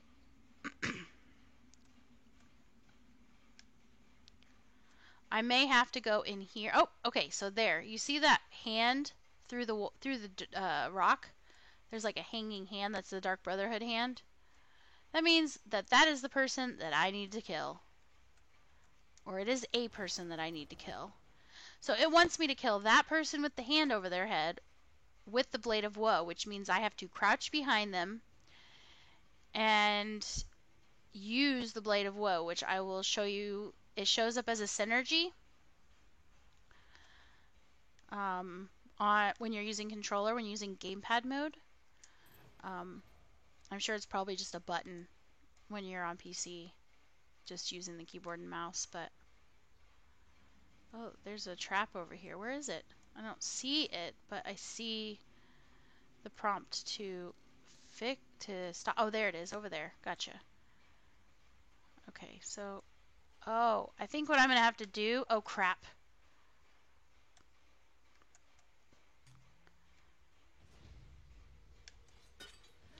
Uh-oh. This is real. Things just got real. Alright, hold on. Let me use...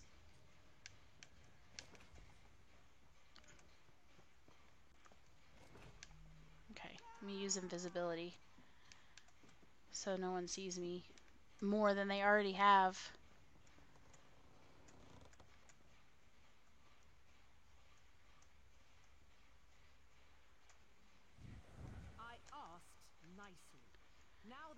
Okay, I was not in sneak anymore. Excuse me again. Alright, and you'll see the cooldown down there. You can see that I can't use another potion of any kind yet. Again. It looks like the guy I have to kill is...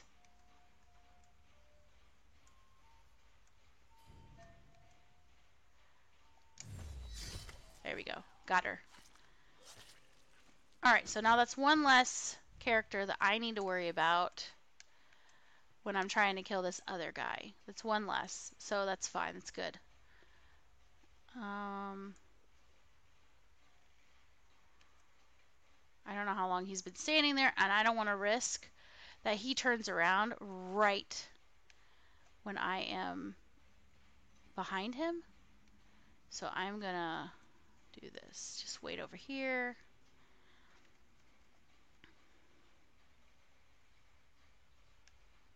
another thing when you come into these, make sure you got plenty of room in your inventory.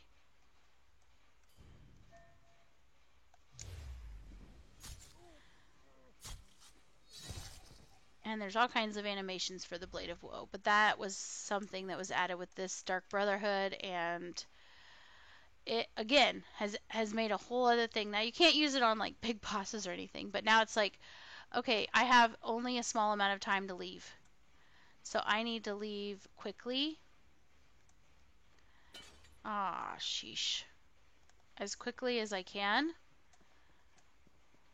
Okay, so I'm going to use this ability, and then I'm going to go back into sneak.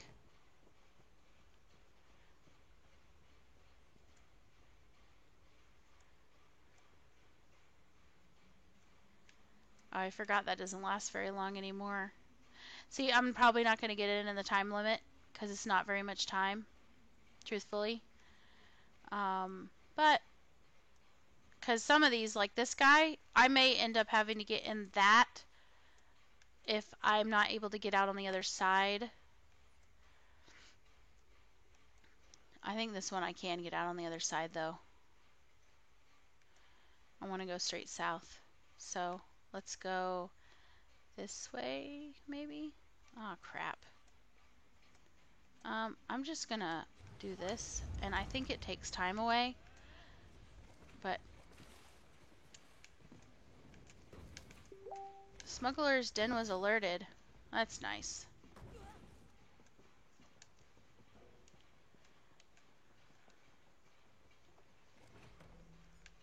Alright. Now I'm here. I have to destroy something. I think it's upstairs. Oh.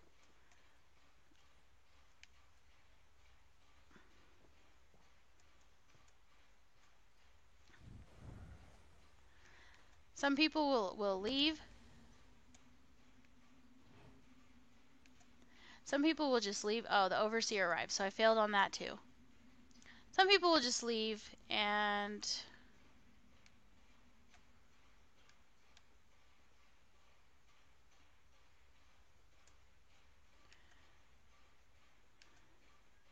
so what I'll do is I'll go back and I'll talk to the guy that gave me this quest, and we'll see what he has to say. I don't think I get any reward, but I might get something because I did kill the guy. Oh, okay, failed at complete optional objectives. So yeah, since I didn't get that, I won't get the best reward, but I should get something because it's letting me go back, and I did kill him, so.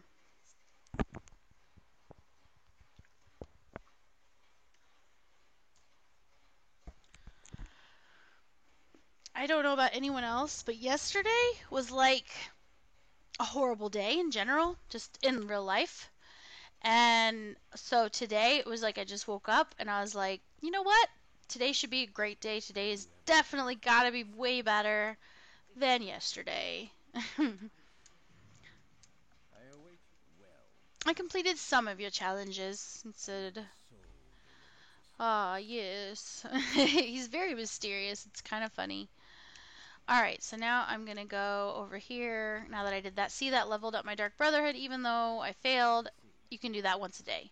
You can only talk to him once a day, but this book, oh, maybe I did already get it. So, whoops. Let's go into my journal. Let's see. Okay, here we go. Contract, Eastmarch. I accepted one of the Dark Brotherhood's murder for hire contracts. There are no stipulations regarding methods or timing, so I may execute the target at my discretion. I must locate the target at Joran's stand. So let's ask the game to tell me where is that, so I don't have to, think about it too terribly hard. There's Joran's stand, and I'm just going to travel there. I don't feel like running back to the Way Shrine. Let's do this. Oh, yes.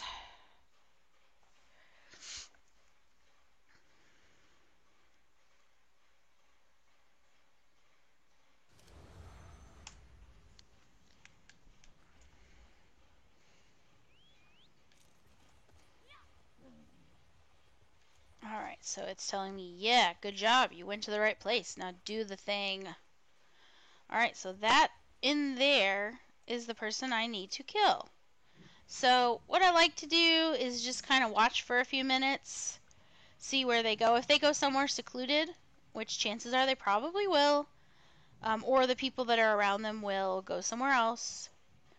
And I pick the right time, and I will get sneaky sneak, get behind them, and I will use Blade of Woe. Sometimes it will tell you need to poison them. Sometimes it will tell you to use the Blade of Woe. And then other times there's just no suggestion. But like right now, probably not the best time to try to kill them. Because someone is bound to see me. Someone. And there's just so many around. It's not that I couldn't handle them, but like, because like, see, this packed soldier is not one of those invincible soldiers I was telling you about. Because look, the health is only just under 40k. So I could take it. Oh, here we go. Okay, there's a packed soldier there. And maybe when they come back over here, I can do it without anyone seeing me.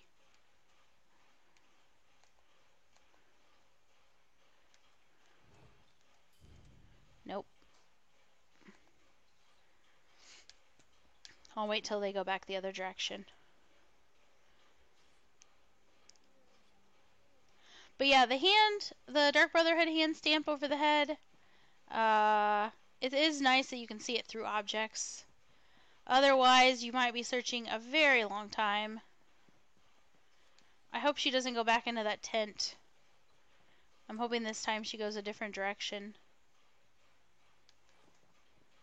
Or, once she goes in the tent, either the other people leave, turn the other direction, or she goes somewhere else the second time after she comes in here again.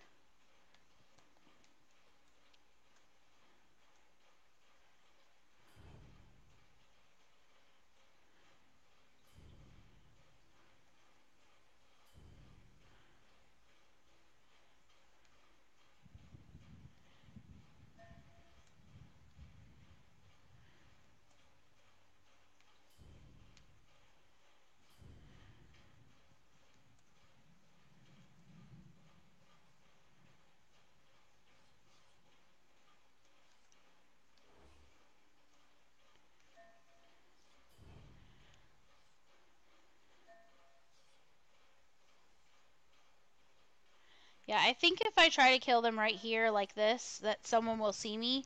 Now, riddle me that. I don't understand why. There we go. Got it. I was pretty sure no one would see me, you know, since I was... You have to watch out. Just because the eyeball closes, the sneak indicator closes all the way, doesn't mean it's not going to pop open right away. So you got to give it another second. That's just like a little hint, like a little tip, just from experience. Like I've definitely had my fair share of times where I was like, what? How did they see me? Yeah, not fun. Another thing, unless, I don't think they've changed it, but, you know, tell me if I'm wrong. But if you travel to your friend, which is a great way to get around and get way shrines you don't have on a character, travel to someone in another guild, travel to your friend, travel to someone in your group. It's a nice way to get around, but you cannot do that if that person you're trying to travel to is not online, if they are in a thieves' den of any kind, if they're in Dark Brotherhood or Thieves Guild enclaves or sanctuaries. So just keep that in mind. If you're like, why can't I travel to you? It's like, that's why. It's not a suitable place. It'll tell you that it's not suitable, but you may not notice the message. Just like tell them pop right outside, and you'll end up at the way shrine that's the closest one, and you can just run there. But You're alive, lords. Even that. And then repeat, because I got 5 for that. So you'll notice the daily quest from the other guy, I got 10 just for the one time. When they first came out with these, you had no idea exactly how much you were getting. You just saw that the bar went over a certain amount. You didn't know actually specifically how much inspiration or whatever you want to call it, how much you were getting for it to go towards leveling up that skill tree.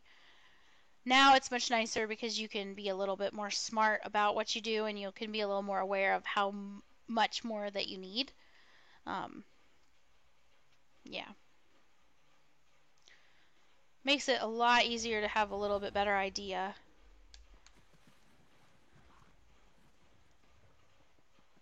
As far as your progression goes.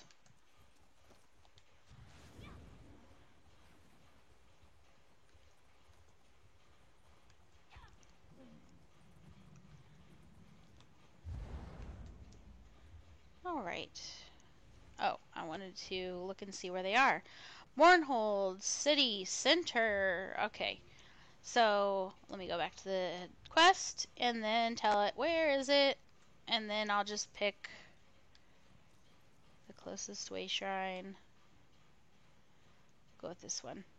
And actually, I'm just going to do that. This is a tip. I'm at a way shrine, so I'm just going to go like this. And I'm just going to find that one. That square that I did. I think it's over here. Yep, it's in Deshawn. And I don't want to go to the Flaming Nyx Deluxe Garret. No, Mournhold.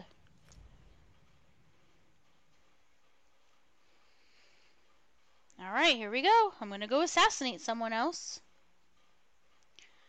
You know, just a day in the life of a character in a game. I was watching some YouTube videos, cracking up with my friend. Oh my gosh. One of the videos was basically Epic NPC Man, I think, was the series that it was. And I love those so much. It was basically first person versus third person. And it is so funny. Like, the guy that's in the third person clearly goes up to the wall, the edge of the wall, like, and be like this. It's like if that mushroom was a bad guy, and then he's like right here. And like, you see how I can see the mushroom even though I'm behind the wall. So he's standing like this, like a real life person standing here, and he's like, hey, wait there, guy, to his friend who's standing like right here, who's in first person. And he's like, hey, just a minute. Let me see where that guy is. Okay. And then he runs over here and he looks through the wall over here and he sees something else on the other side around the other edge. And he goes, just a minute, let me throw this over there. So he gets a bomb without even going around the wall. He throws the bomb around over there and hits the guy. Like, it lands at the guy's feet and blows him up, kills him. And he's like, yes, yes, yes, yes, yes, running over. And his friend is just dumbfounded because he's in first person and he doesn't know how. So he goes up to the wall and he's just staring at the wall like, what is special about this wall? And how did you kill that guy without even going around it? It was so funny. Oh my gosh. Alright, so I gotta find this guy with the hand over his head. Let's just walk around and look for the guy. Well, technically you're looking for the hand over his head, but you know. It says the center. Oh, the center, as in inside.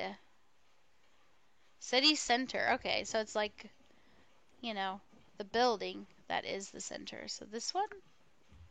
Yep. So his gonna be inside here. Alrighty, well then I'll go inside. Also a good reason to have your invisibility potions. Typically you would not be able to escape. You would not be able to escape when you've got these guards. This one right here. See how the bar is different? Now I am using an add-on that makes the bars look a little different, but it's nonetheless, it's the same idea.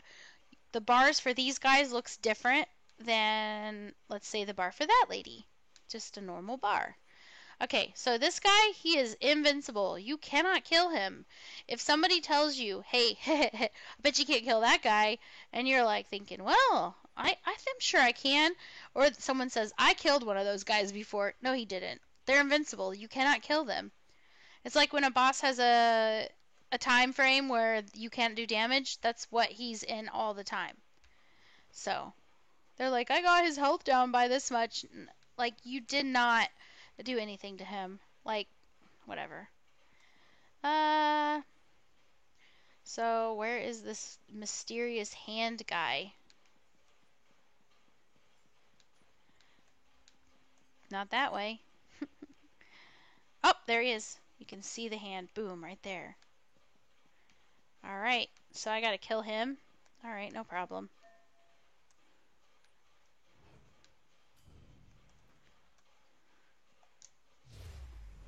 Someone saw me. That's okay. Watch this. She can't see me. I don't know where that person went. I don't know where they went. So that's how you use the invisibility. If you're inside, you don't have to worry about getting taken down. If you can use that invisibility, then that gives you a chance to get away. I still have heat. It will go away very quickly, as you notice, because of the passives that I unlocked with the Thieves Guild. So I always suggest do Thieves Guild first to get those passives so that your heat goes away very quickly. Now I'm disreputable, okay? Once that heat is gone, the only people that are going to come after me are the guards. And by guards, I mean like the guy I showed you earlier. But I can leave now. I just have to make sure that I run like the Dickens. Because I got an Ordinator guard right there. Again, I don't have any heat right now. So she can see me, but you know, they may not like that I'm here, but they're not going to do anything to me. It's fine. It's okay to have a bounty as long as you are prepared to lose the stolen items that are on you, pay the bounty if you get caught and are unable to escape. So that's why it's good to have more than one plan of action if you're going to be sneaky. One thing I don't get why when they added the Dark Brotherhood, why they didn't put a fence in there. Because if you notice, if I go to that area,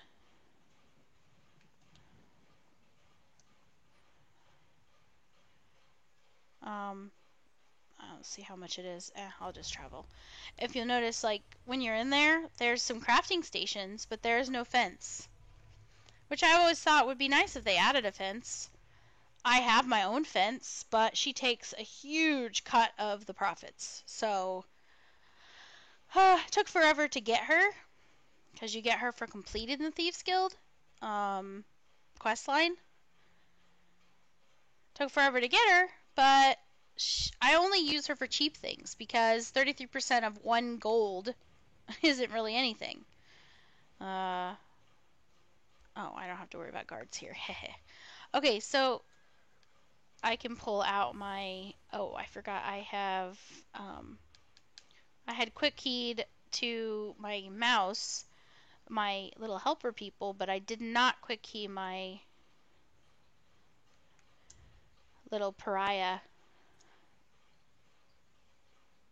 That's not how you say her name, but I always call her pariah. I don't know why. Oh, I should have used her. Oh, she's out. Where is she? Oh, behind me. Okay. So, I have a fence, as you can see. I earned her. But look at...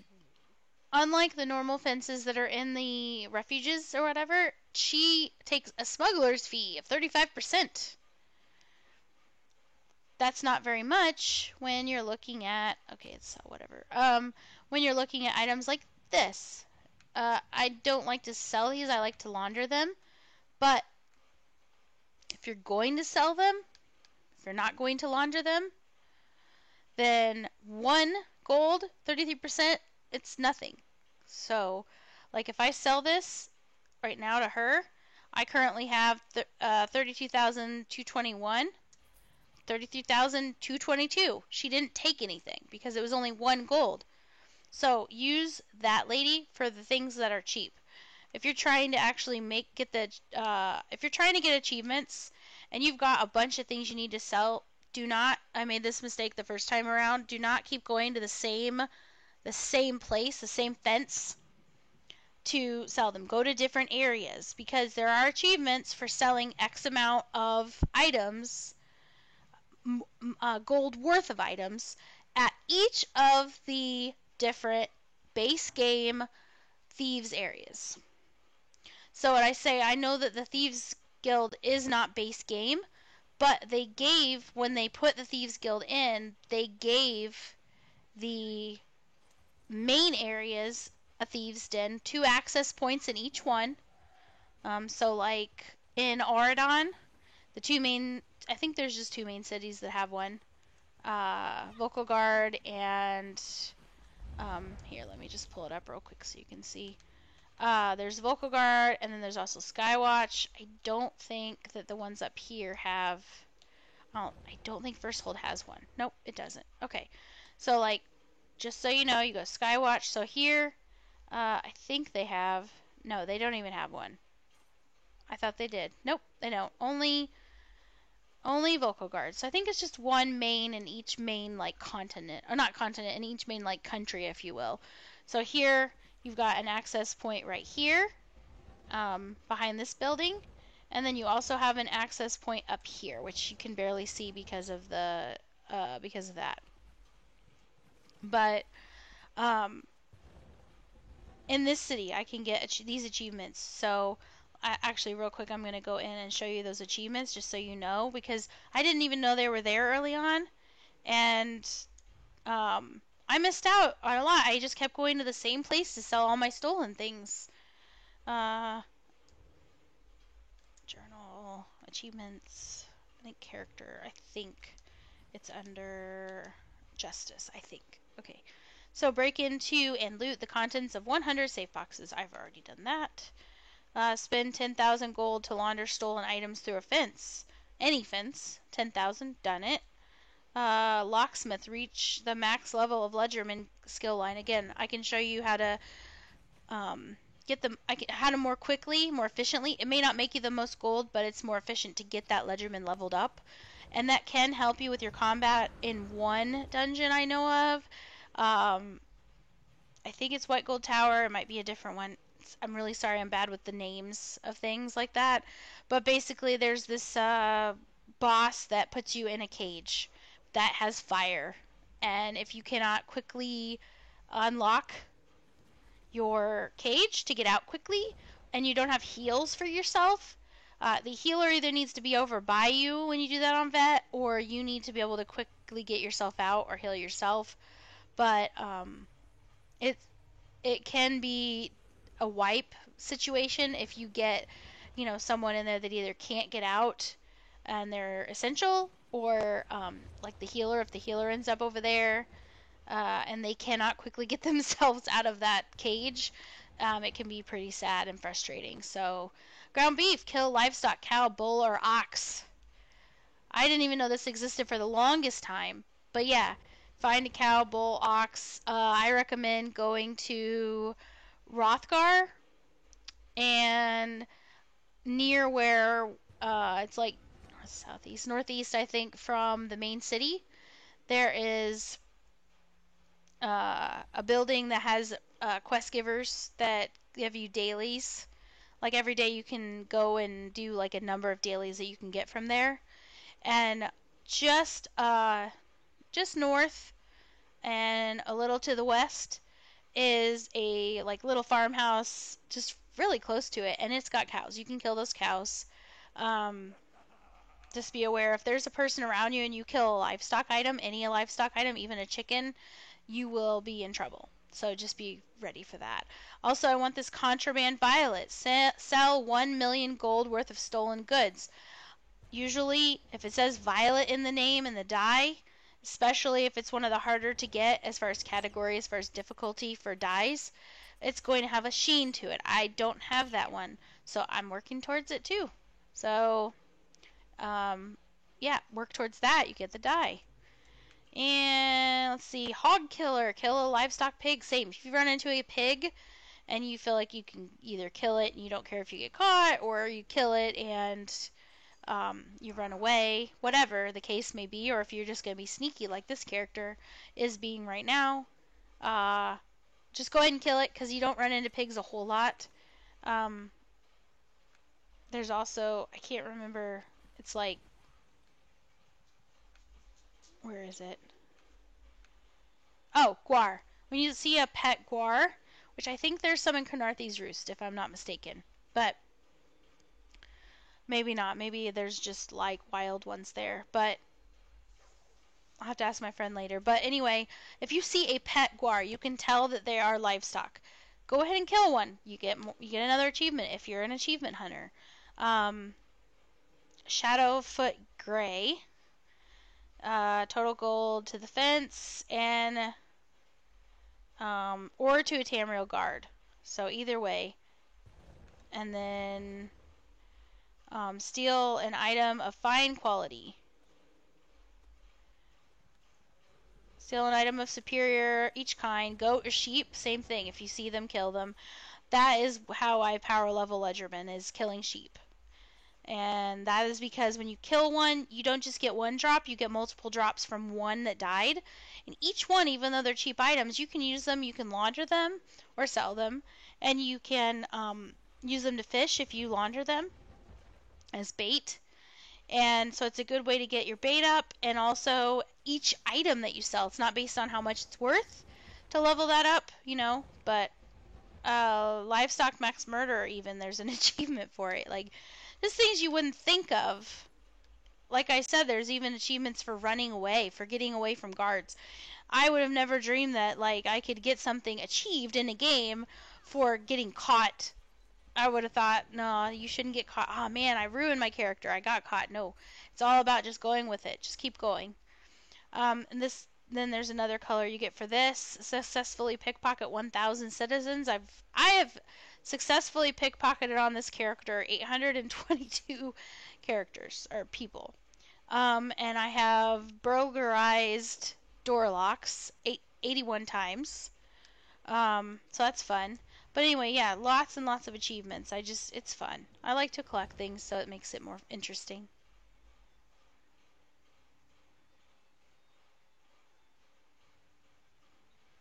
Back into the Enclave.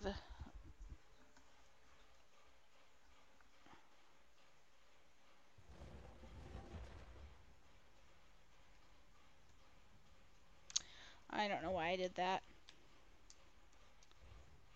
Oh, return. Yeah, I did get it done. Alright, let's come in here.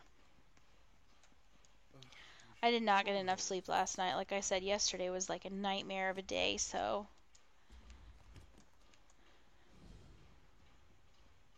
I'm actually really excited when the video's been, you know, done, it's all completed and it's posted. If people listen to the first part of this video, I'm really hoping that people, even if they don't have time or they're just not interested in most of what I'm talking about, if they want to comment and say what they would like to hear me do for them, show you guys, what have you, that would be nice. I also do have more than one house. I do have that battle arena house. If anyone wants me to do a video on my houses. I don't have a whole lot of houses on here. I have more houses on PlayStation again, but I can stream to YouTube from my PlayStation. If I was going to show those items as well, the collectible things I have. Again, I do wish that I could combine them. That would be fantastic. I would actually pay money for that. I really would. Hint, hint, to the game devs. Not that it matters, not that they care what I say, but, you know, my little wishes. Alright, so Upper Eldenroot. I already know what that is. Being an AD character and not having any race, any alliance for a very long time, you got used to your the faction that your characters typically were in. So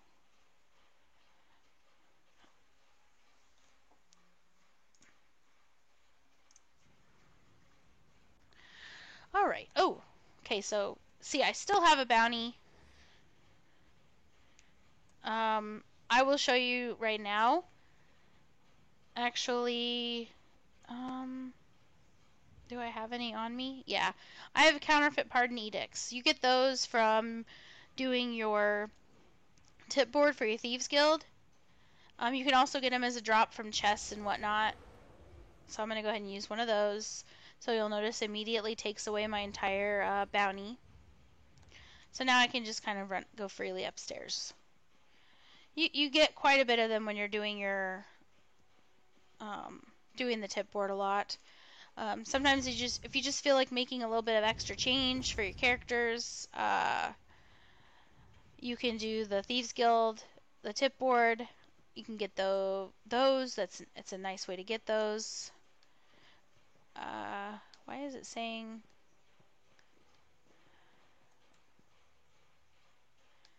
above? But that's below. I'm actually above now. Oh, he's right here. Why did it say above? That was a little glitchy. It hadn't updated or something. I'm not sure exactly where he's going to go. But I'm going to have to kill him, and I will go ahead and have my invisibility ready, just in case I need to. But see, like, there's an Elden Root guard over there. See the 10 million health.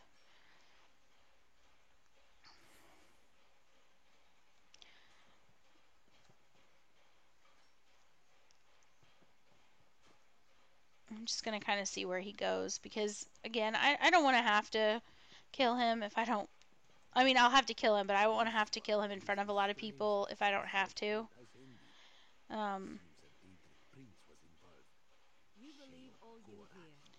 You get used to this conversation of these two. Your sister see a clutch of butterflies when she was there? Believe what you like. I'm glad things have gone down there. Whatever they call it. Alright, he's going.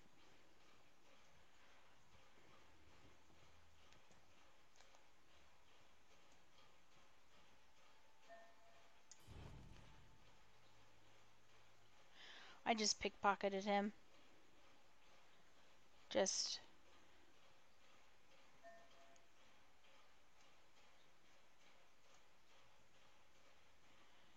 Alright, there's a person over there. Okay, they saw me. But that's cool. And I have clemency. So now I've got time. No one's gonna notice me. Well, they notice me, but they're not gonna follow me for... I've got a minute. Like I said, I got a minute. So I've used my clemency for today. Benefit of leveling up your Thieves Guild first. They put these people, these characters that you're supposed to kill or assassinate. Sometimes they go places that make it very easy. And sometimes they put them in places that they don't go anywhere throughout their little walkabout to make it easy for you. So yeah, so now let's see if I can... I actually think if on my character page...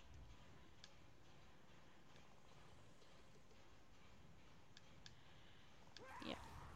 Not there, but up top...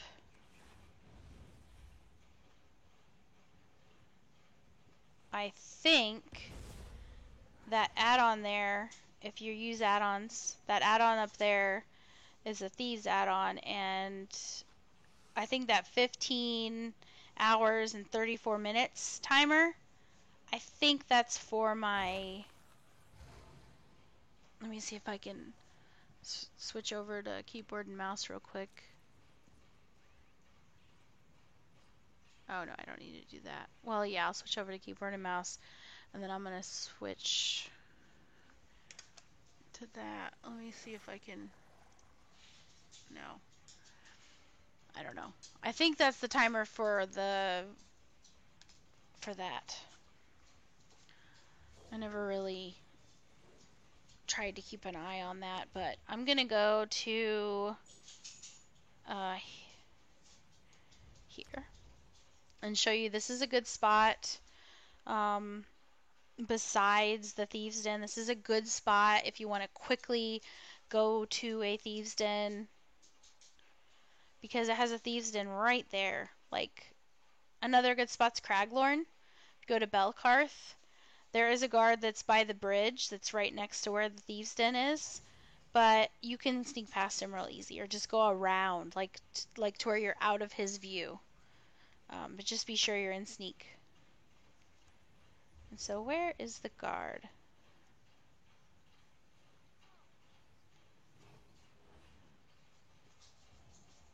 There's the guard over there.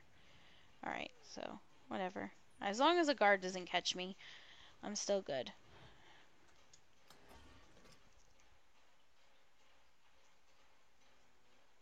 Some people let their bounty build up and they don't care. I know this one guy, he just kept running around with like this huge bounty and he didn't even care. He didn't want to pay it. But no one was killing him. No one killed him. He just could get away. So he did. Alright. It's like if you're into role playing, it's great. Also, another thing to notice is every single thieves den has a guild trader. So another place to think about going, if you're looking. If you've been trying to hunt for things, I know it's a lot harder on console, and if you're not using those add-ons to shop, just as you do things. Oh look, there's a trader there. Let me check them. You know, you never know. Something you've been really looking for might be something that they have.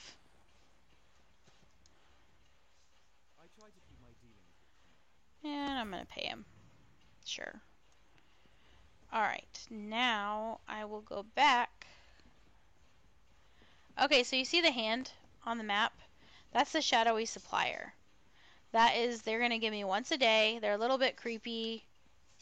Look at them. See? Little creepy with their teeth thing, the jaw thing. Alright, so you can choose how you want to talk to them, but either way, you can either just like not talk and then not talk to them and then stop talking to them. Or you can ask them for poisons, or you can ask them for an item or equipment. I think I'll ask them for that. So there's a mask, a sack, sorry. And I will open that sack to show you what I got. The canvas sack has no distinct markings because, you know, Monk's Disguise. This sample cowled robe allows the wearer to temporarily conceal bounty status from guards and blend in with passersby. The disguise disappears if witnessed committing a crime, if the disguise is unequipped, if the wearer dies, or after 5 minutes. Alright. Cool. I have actually never gotten that before, so that's fun. Alright. Back to what I was doing. What time is it? I'm on the East Coast time zone, so... Okay. It's 10:15. I think I'll probably do one or two more, and then I'll do Bee Gees. And then I'll do lunch and some real life stuff.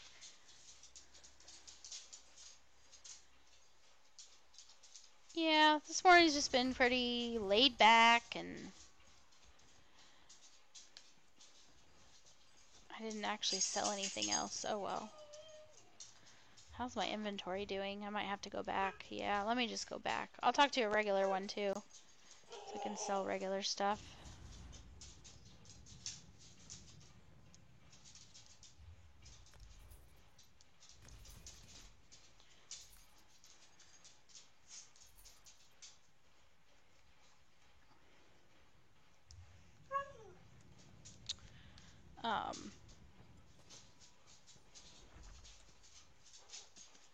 You know what? I will be right back. I have to let my doggies out.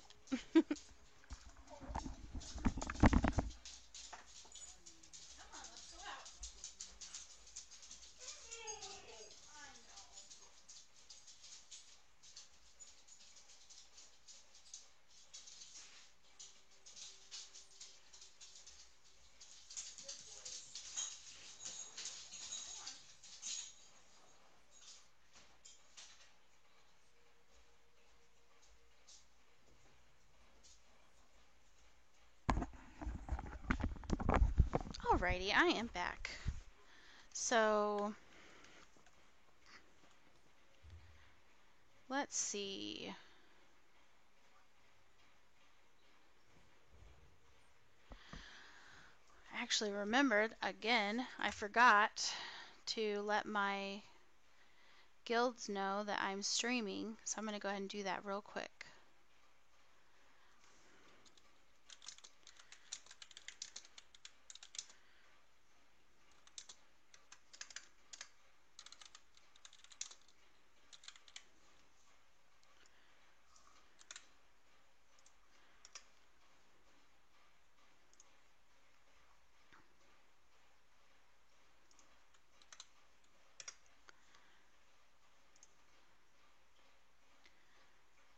Okay, this guild.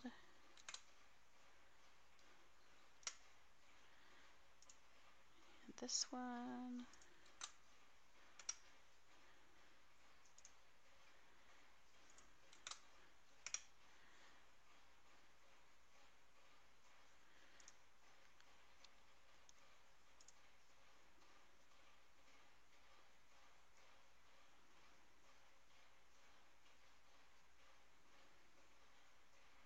Alright, and then I'm going to put the link in there.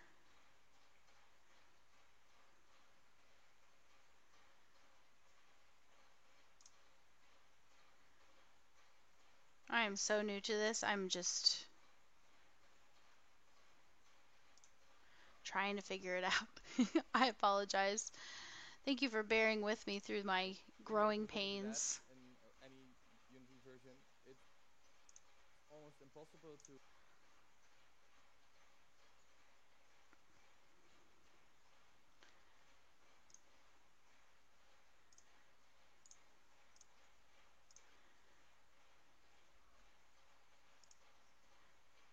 Alright.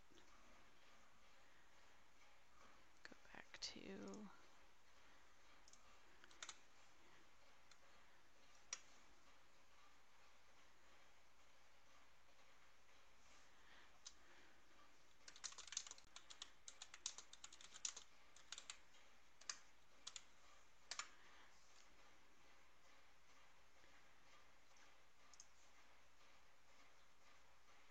Okay.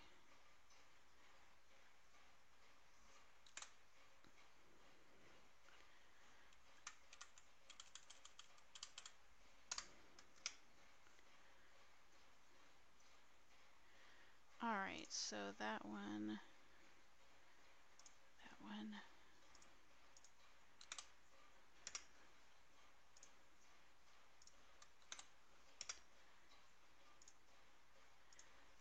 Sorry, I have a couple guilds that I have discords for that are on PlayStation, and then I also have discords for my guilds on PC, and I just wanted to...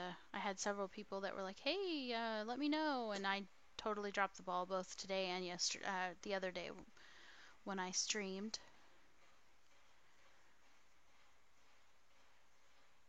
Okay, I think that's everybody.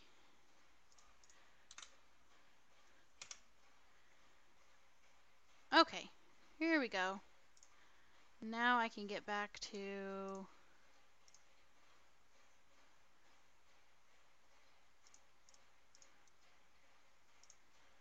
what I was doing. Okay, back to game. Okie dokie, let's see here. So, what I've been working on... excuse me, what I've been working on this morning is getting Dark Brotherhood leveled up, because I want the passive that lets your mount be less noticeable when you're running by enemies. Definitely want it. So I'm going to go back. Where was I with that? I have to go back to turn that one in that I did and pick up another one. Wash, rinse, and repeat.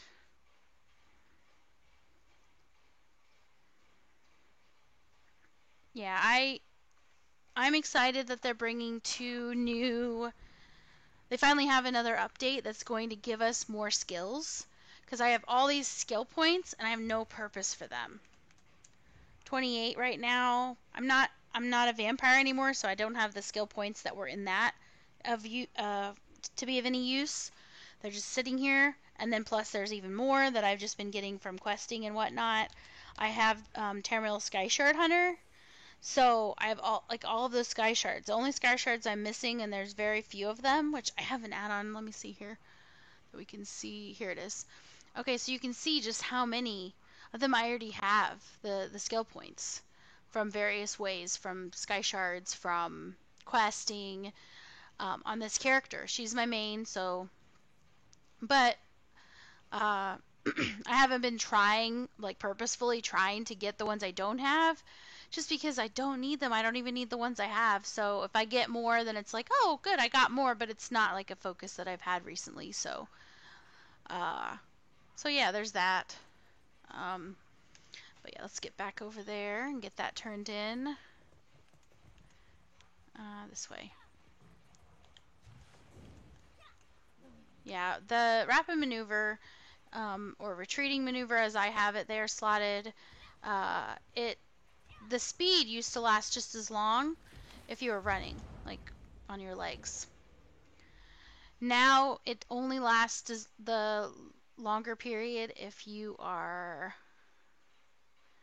on your mount. So it is great, especially in large, vast areas, especially in areas where you're not too afraid of falling off cliffs, going so fast that you can't stop in time to not plummet to your inevitable death.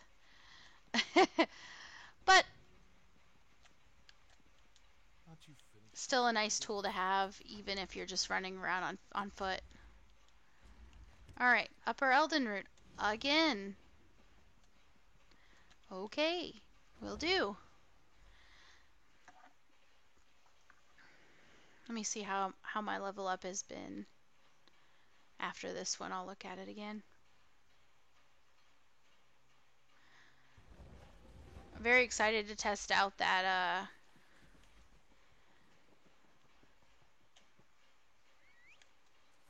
passive, man. So excited to check out that test it out. Running by an enemy. How close can I run by them at full speed and they not even follow me? That's what I want to know. And just to show other people it is worth getting this passive. I'm hoping it's worth it, because I'm going to do it. It'll at least be worth showing you if it's worth it or not. And then just the satisfaction of knowing that it's something else that I accomplished in the game.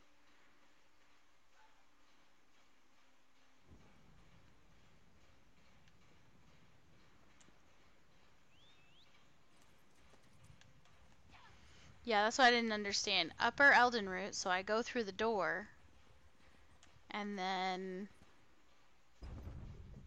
does it update this time? Oh, it did update that time. Okay, so it's telling me kill someone here. Is it the same person? I don't think it's the same person, because that person is this guy, and he doesn't have the hand over his head, so must be someone else. Oh, there they are.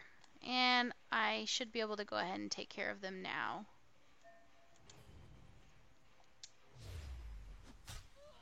Now, okay, here's another thing.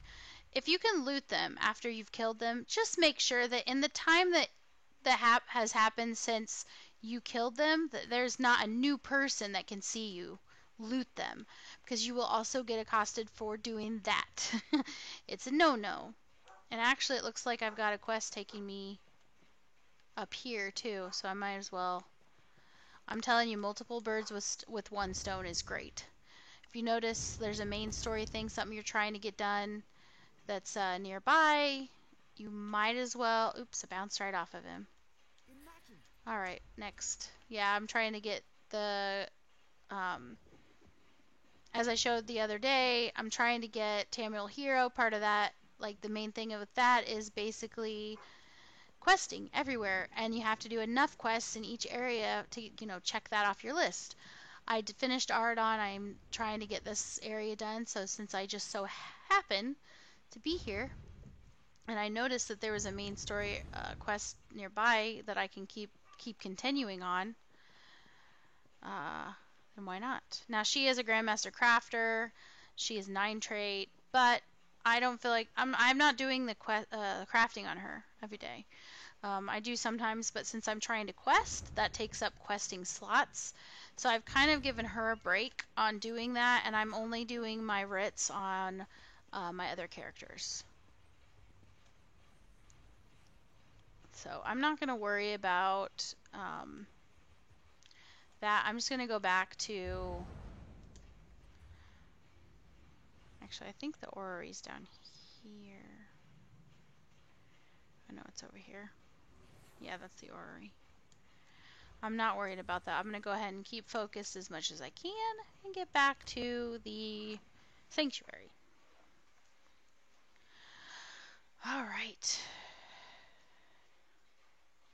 It is a good day. A little gloomy outside, but sometimes I kind of like that, especially if you mix in like some heavy ploppy rain. Just really nice if you're just wanting to stay in and watch a movie, or even if you like standing in the rain. Sometimes I like standing in the rain when there isn't a like thunderstorm going on. Like if it's just rain, heavy warm rain in the summer, it's great. Even in the spring, if it's not too cold.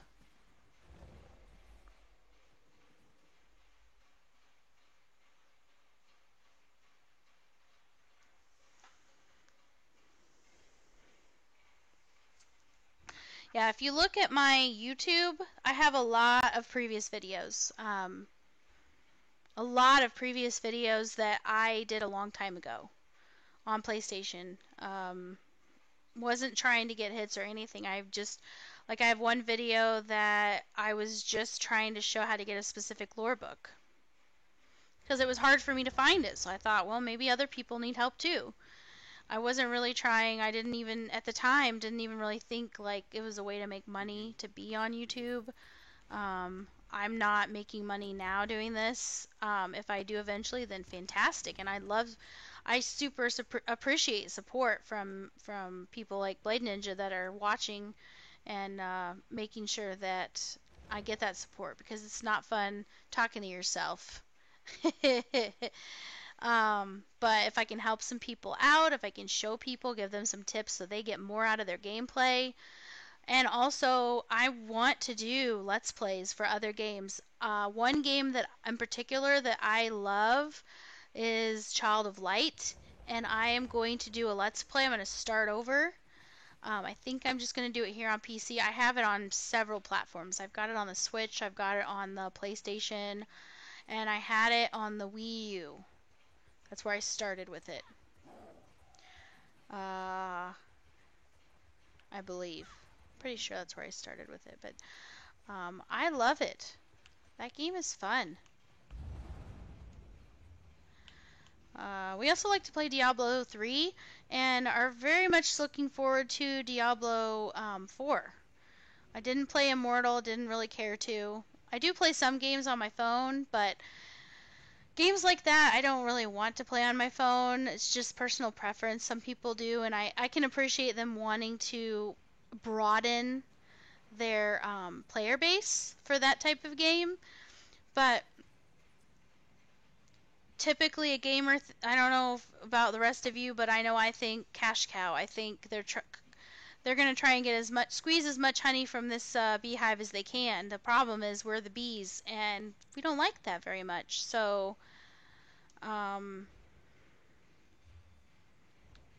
yeah, it's not fun.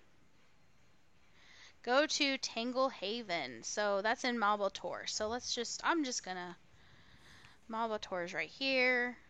Tangle Heaven. Is that it? Yep, there it is. Alright, so I'm just going to travel. Travel there. Get this one done too. I meant to check my progress since I turned that one in.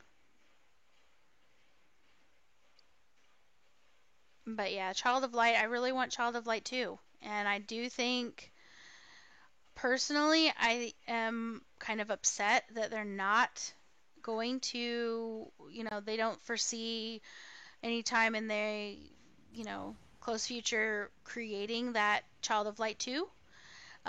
It's not part of the plan, the structure that they have. You know what? It's not something they can charge a monthly subscription to like ESO. It's not something that people are going to pay long term, constantly putting money into. No, but I would easily pay a decent sum for that game. The initial release of it was only $15. Honestly, I wouldn't have tried it if it was more than that, I don't think. But knowing that I liked it so much, if a new one came out, I'd easily pay $30. It's beautiful and it has replayability for just as a relaxing game, you know.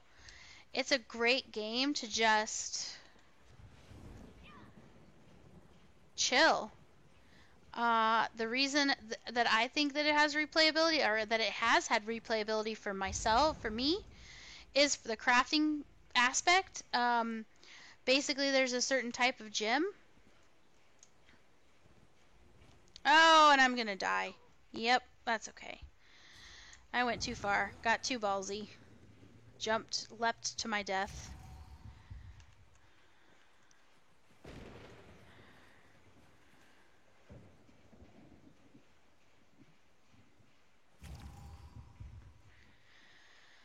Woo-hoo-hoo.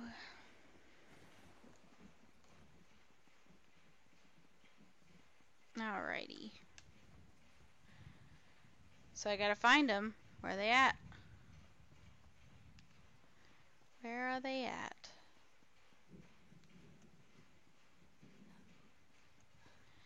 Funny thing is there's a reason you can see the hand thing through walls, is because you never know where they are. They could be in a building, they could be behind things. So they're not over there.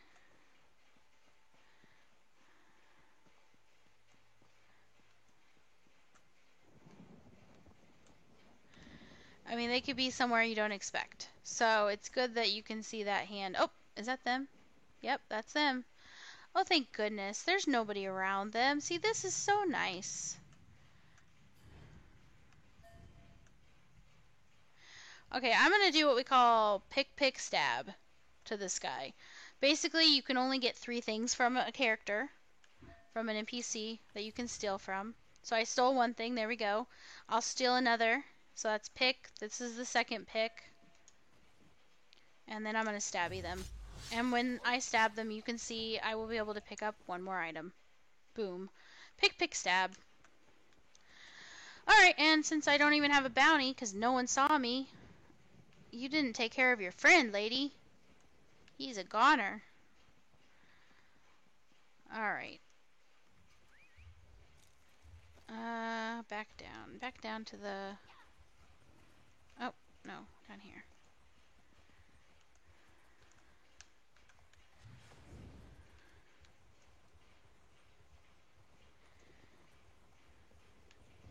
But no, there's several games that I would love to do Let's Plays on, and try new games. Are those worm cultists still chasing me? I'm gonna go ahead and put the marker on it so I don't have to... There we go. Oh, there it is on the map. Or on the navigator bar.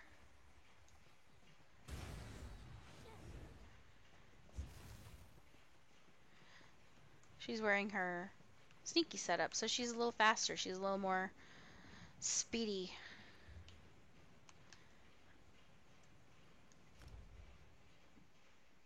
Alright, after this I am definitely going to check.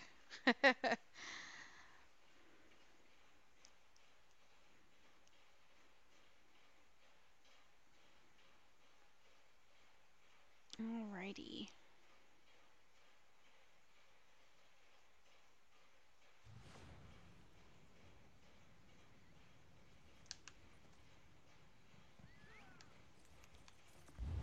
He wants to give me another main story. I don't know the details, but I understand.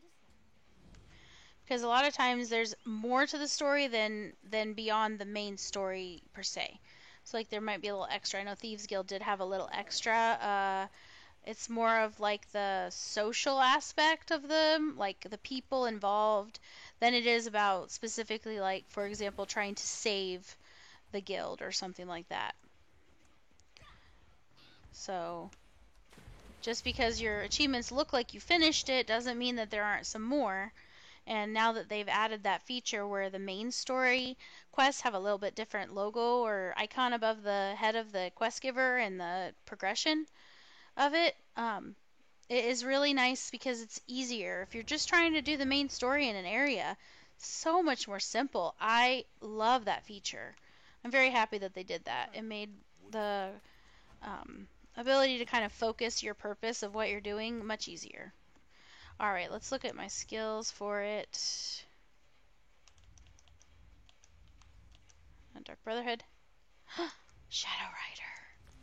Oh, alright, here we go. I'm going to test it out. I have to. You know I have to. Oh, I'm in here. Sorry, real quick before I test it. Let me go. What I'll do is I'll test it without using my rapid maneuver, my retreating maneuver. I'll use it without it and with it, both. And we'll kind of get an idea.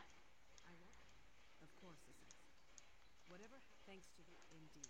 The primate he had no problem performing. Knight's grave is an... Alright. So it looks like I'm kind of curious. I think that hand is just the, yep, that's just that weirdo that gives me cool things. Okay, so for this, their timer is right there for that. If I were to get accosted again and have a guard stop me, I do know that it shows the timer there.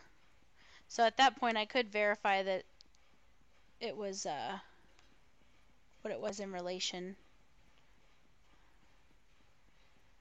Oh man, come on.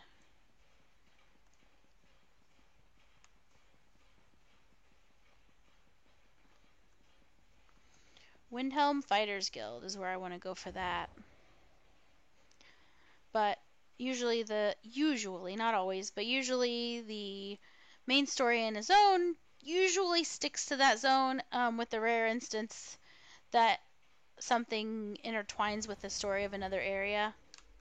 So I should just be able to look here and see, okay, up here looks like that's where I need to go for it. So I will,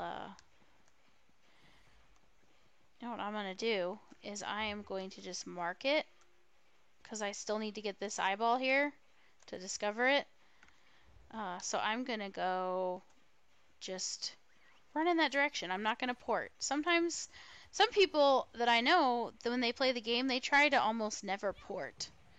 Sometimes because they're crafters and they want to pick up all the things on the way, and if they run into like a chest, see like over here there could be a chest on my map. There's an add-on that kind of shows you where they can spawn. Doesn't mean they will, but they can. Oh, I got a master. See, that it pays to wander. I got a master chest. And I can show you my force lock 70%, and I got it first try. So I got a necklace of Morehouse, Resto staff of Morehouse, but see, like, it can really pay off to yes, it helped that I had the add-on, but you can look online and there's maps that show you, and you can get used to where they are. If it's a place you regularly go, or you're, oh, there's another one, but it's, see, like the master one's up there in the rocks, it's harder to see, so they really want to reward, they really want to, I gotta fight them.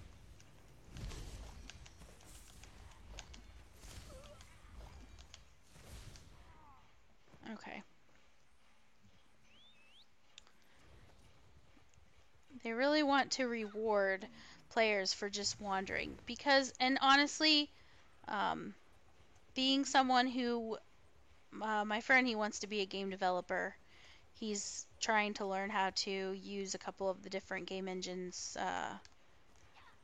but it makes me appreciate more the things they did, things they do to make the game more enjoyable, to just add value to the time that you have.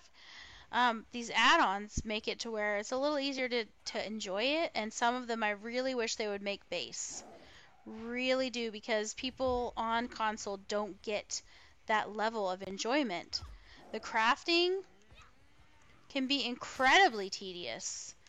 We were wanting to go back on PlayStation briefly to play with our friends that we have, and after using some of these add-ons, the quality of life in the game is just so much better. We almost just don't even want to play if we were just on PlayStation anymore because we got burnt out. We had to take a huge break because things were just so tedious at first. For a while, you're like, this is just the way things are. And then after a while, it limits what you can do because on here, because of the add-ons, I can do more. For example, and some people consider it cheating. And you know what? If it was cheating, there's lots of things that are cheating. Like in Diablo, when people figured out how to send things to a friend and then cheat the system so that you only had one drop, but now everybody that you sent it to in the mail got it. They figured that out. That's cheating. That's not a way they meant for you to do it, and that's not something that they want you to keep doing. They want you to stop, right? But let me try this one first. But there are other things that they're allowing these add-ons on PC. And there are add-ons allowed on some games on console, but they just don't allow it on this game. If you're going to follow me anyway, I mean, look at Skyrim. It's not a MMO, but they allow them. the matron sent you, didn't she? Wants to make sure I don't botch the kill. Go to, okay, so I'm on here. Let me see what it says. Open the sealed doors.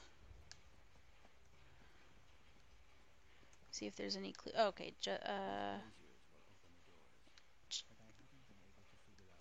Olo. Oh, they wanted me to read stuff. Alright, so let me try this one. Alright, so I need to remember. These statues are similar to the ones we passed on the stairs. Top right. Let's try this one second.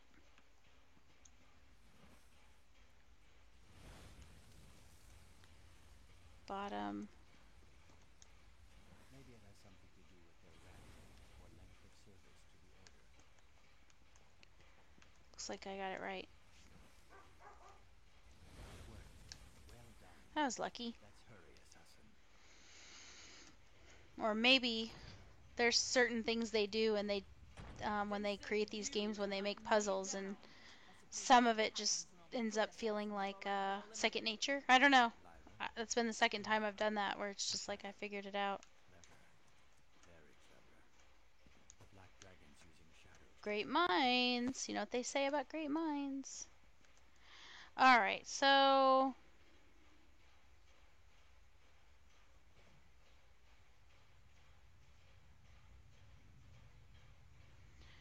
let's see here.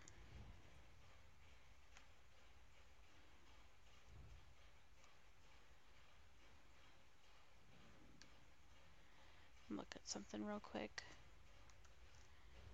Got my sneaky build on, but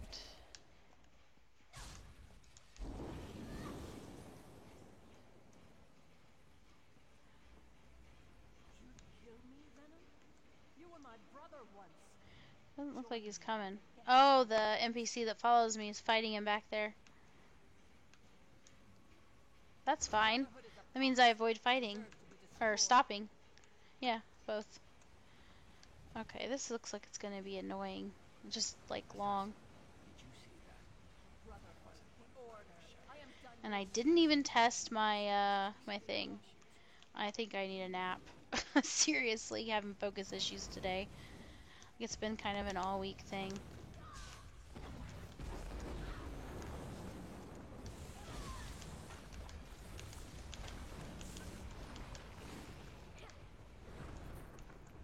Alrighty.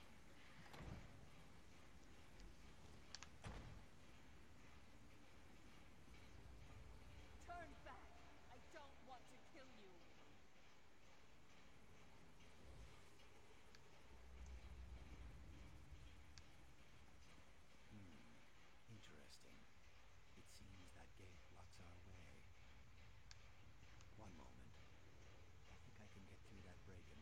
Look at him climb. It's like a little gecko. So cute. I know they're not supposed to be looking cute when they look like that, but it's the way he climbed up there. It was like kind of adorable. Let's see if this sword opens the gate. No, but it did open this other door. This is still my kill, assassin. While one door opens, the best course is to leap right through. Try to find another path. If you hurry, maybe I'll let you help me make the kill.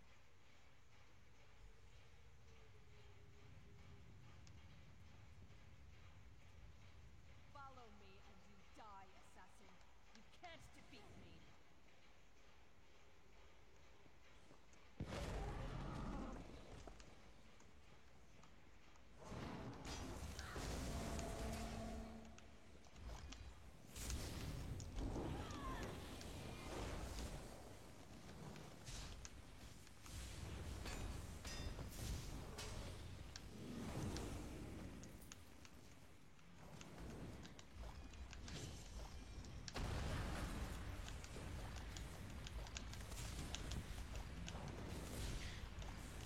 I honestly have a hard time with this always doing what I want, which is why I don't typically use this setup. Because you're supposed to hit that and then use it as a light attack and it gives you more damage. But a lot of times, like, I'll hit this and I'll hit the other thing and it doesn't do it. So going really fast back and forth between the two, it's like, come on, do it. Do it every time. Come on. I struggle with it. I don't know if other people do or not, but...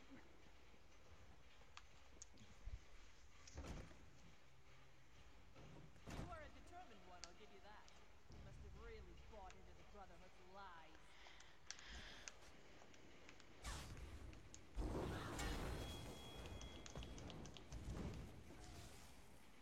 Alright. Alright.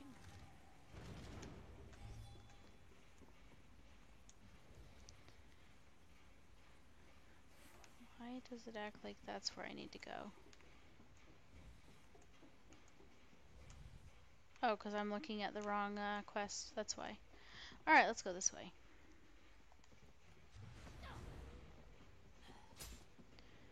I'm just gonna run through here. Oh, there's a book. Yay, a book! Oop. I almost had her.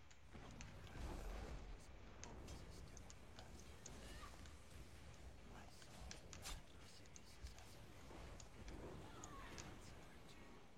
Just like in the old story, you're the Maid of Cities.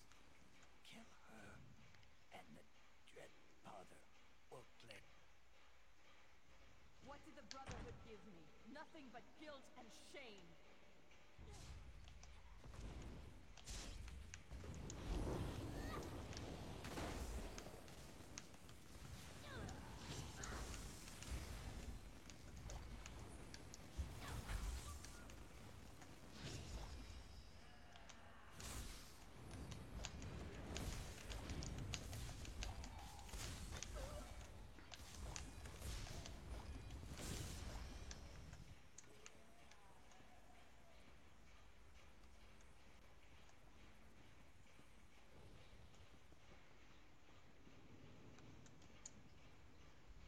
Alrighty.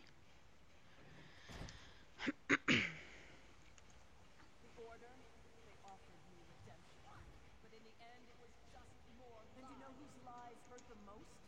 Primate Artorias. Artorias isn't as The pious Black as he Dragon. claims. You know, he even had me murder his beloved mentor.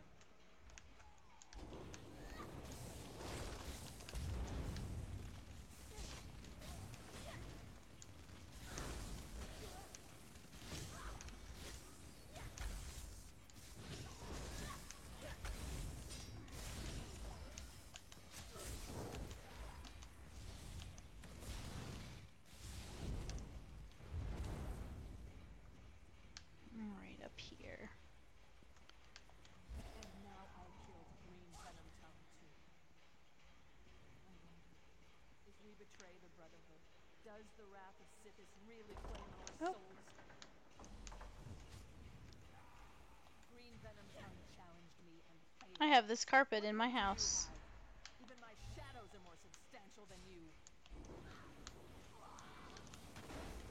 I mean, I figured it came from here generally, but...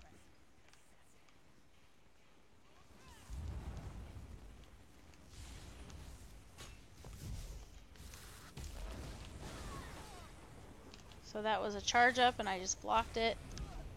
And she got thrown off balance. Works nicely. Every weakness.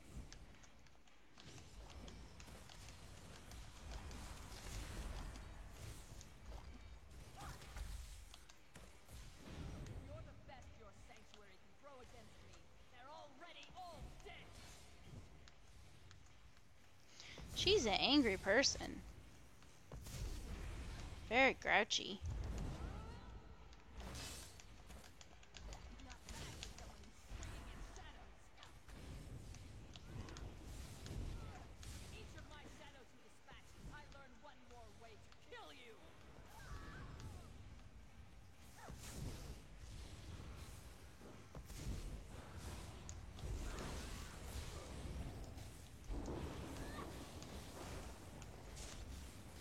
Oops.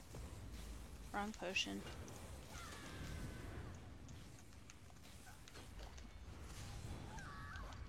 This is why I usually switch to my other setup, but since it was here, I didn't want to change my build. But again, like for questing, as you can see, like you don't have to be using a setup that's made for damage. You need to be able to do damage, but not even that really, unless you're killing like a boss that you have to take out. A lot of times, if you're survivable enough, they can just follow you, and then you go away from where they spawn, and then they will run away. I told Artorias the location of your Looks like I'm almost at the end of this delve, or whatever you want to call it, part of the main story. The order of the hour will I don't feel like hearing her complain or whine anymore, so let's and here we just are. keep woeing. I'm ready to Keep die. going. Let's see if you're good enough to kill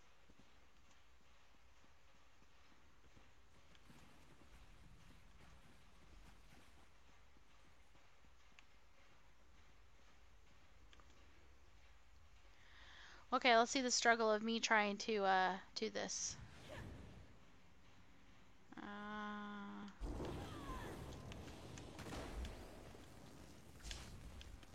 You remind me of who I was. That's why I'm going to kill you. If not redemption, then let me have battle. At least in combat, the lies we tell are pure.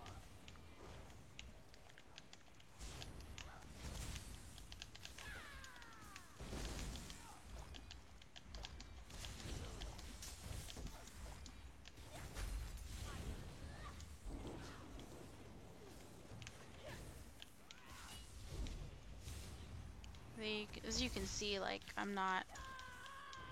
The thing I'm struggling most with is keeping up my magicka, only because I don't have a magicka setup right now. I've got, like, more of a sneaky, you know, hybrid setup going on, so... Have mercy!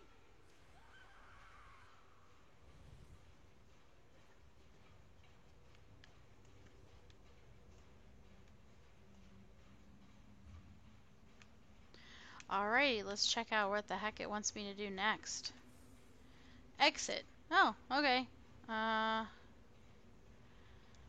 I just... I mean... Oh, okay. No, it looks like I have to go up here.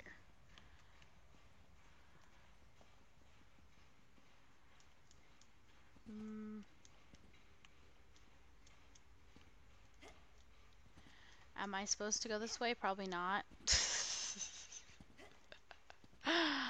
Who loves to bang their head up against a wall? Not really me, but you know. Evidently I do sometimes.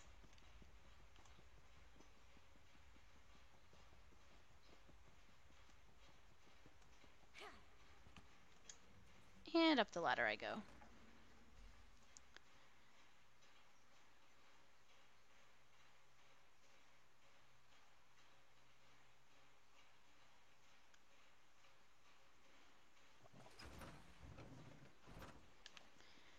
Yeah, I'm gonna, you know, make some barbecue chicken and whatnot in the crock pot for dinners. I got the chicken thawed. It should be thawed now. So after this, after I test out the new passive that I unlocked, I'm gonna go and get dinner ready and, you know, play with my dogs and just do some around the house stuff. Alright, so I'm gonna try to get to here to discover the, I always call them eyeballs, but, you know, basically it's special locations that they want you to see or discover. So let's see here. Let's go by here. It didn't even notice me. That's fantastic. Alright. Is it going to chase me if I was going that fast? I wasn't even going that fast. I'm just on a max out. No, it didn't. I wasn't even running. Oh, it's beautiful. It's so pretty. No. So here, I touched him. Now he's still going to keep doing it. He's still going to keep going. Alright. I can outrun him. It's cool. He's not going to be able to catch up with me. Alright. Right behind that guy. He noticed me, but is he going to keep chasing? Yeah. Yeah, I think that was him. Right there. Yeah, you noticed me. Yeah. Just checking. I mean, you know, just testing it out, that's all. Alright, let's see here.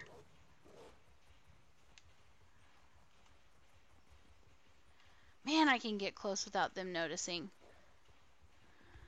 That is amazing. Alright, one more test. Okay, I touched it, and it came after, but will it if I... No!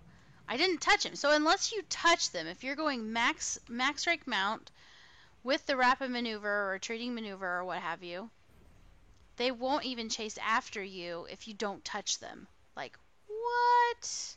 Mind is blown. That is amazing. You don't even know how happy that makes me. And excited that I got that unlocked. So I definitely encourage others to do the same. If you have a main character that you're constantly wanting to go places, anything from trying to use your maps, whether it be treasure maps, that's just a simple one. I'm not going to open it. So I discovered the area that I was going for. So I'm going to go ahead and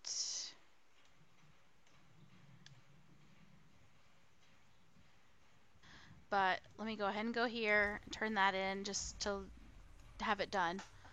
Since I'm questing, it's generally a good idea for most of the quests, especially if I definitely want to complete it. If it was a pain and I don't want to redo it, I want to try to finish it as I'm doing them, because if I don't, I'll get to a point where I need to pick up more quests and again have to drop some. Don't want a chance dropping one that I worked hard to get. So I'm going to go ahead and turn it in.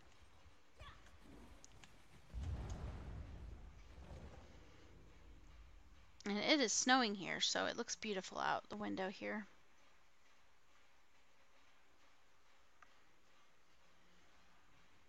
My dogs are hilarious. I've got 2 big dogs and then 1 little dog, and all of them, they love just being outside, even when it's cold. They love it. Like, I don't leave them out there for too long, and like during the day, like right now, they would be fine just staying out for just hours on end. And I make them come in every once in a while, like, come on, you gotta come in here. They like they sleep in here and everything. You know, I don't make them sleep outside ever. They're like my little babies, but they love the snow.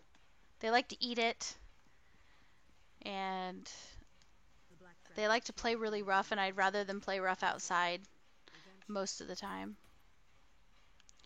Lovely. So Dark Brotherhood's now up to 7.5. So what I'm working towards now is an extra chance to shroud when I use the Blade of Woe, shielding me from, so that no one would be able to see me, I'm guessing. So that'll be something else I can kind of test out. How good is it? At 8, I'll also be able to put points in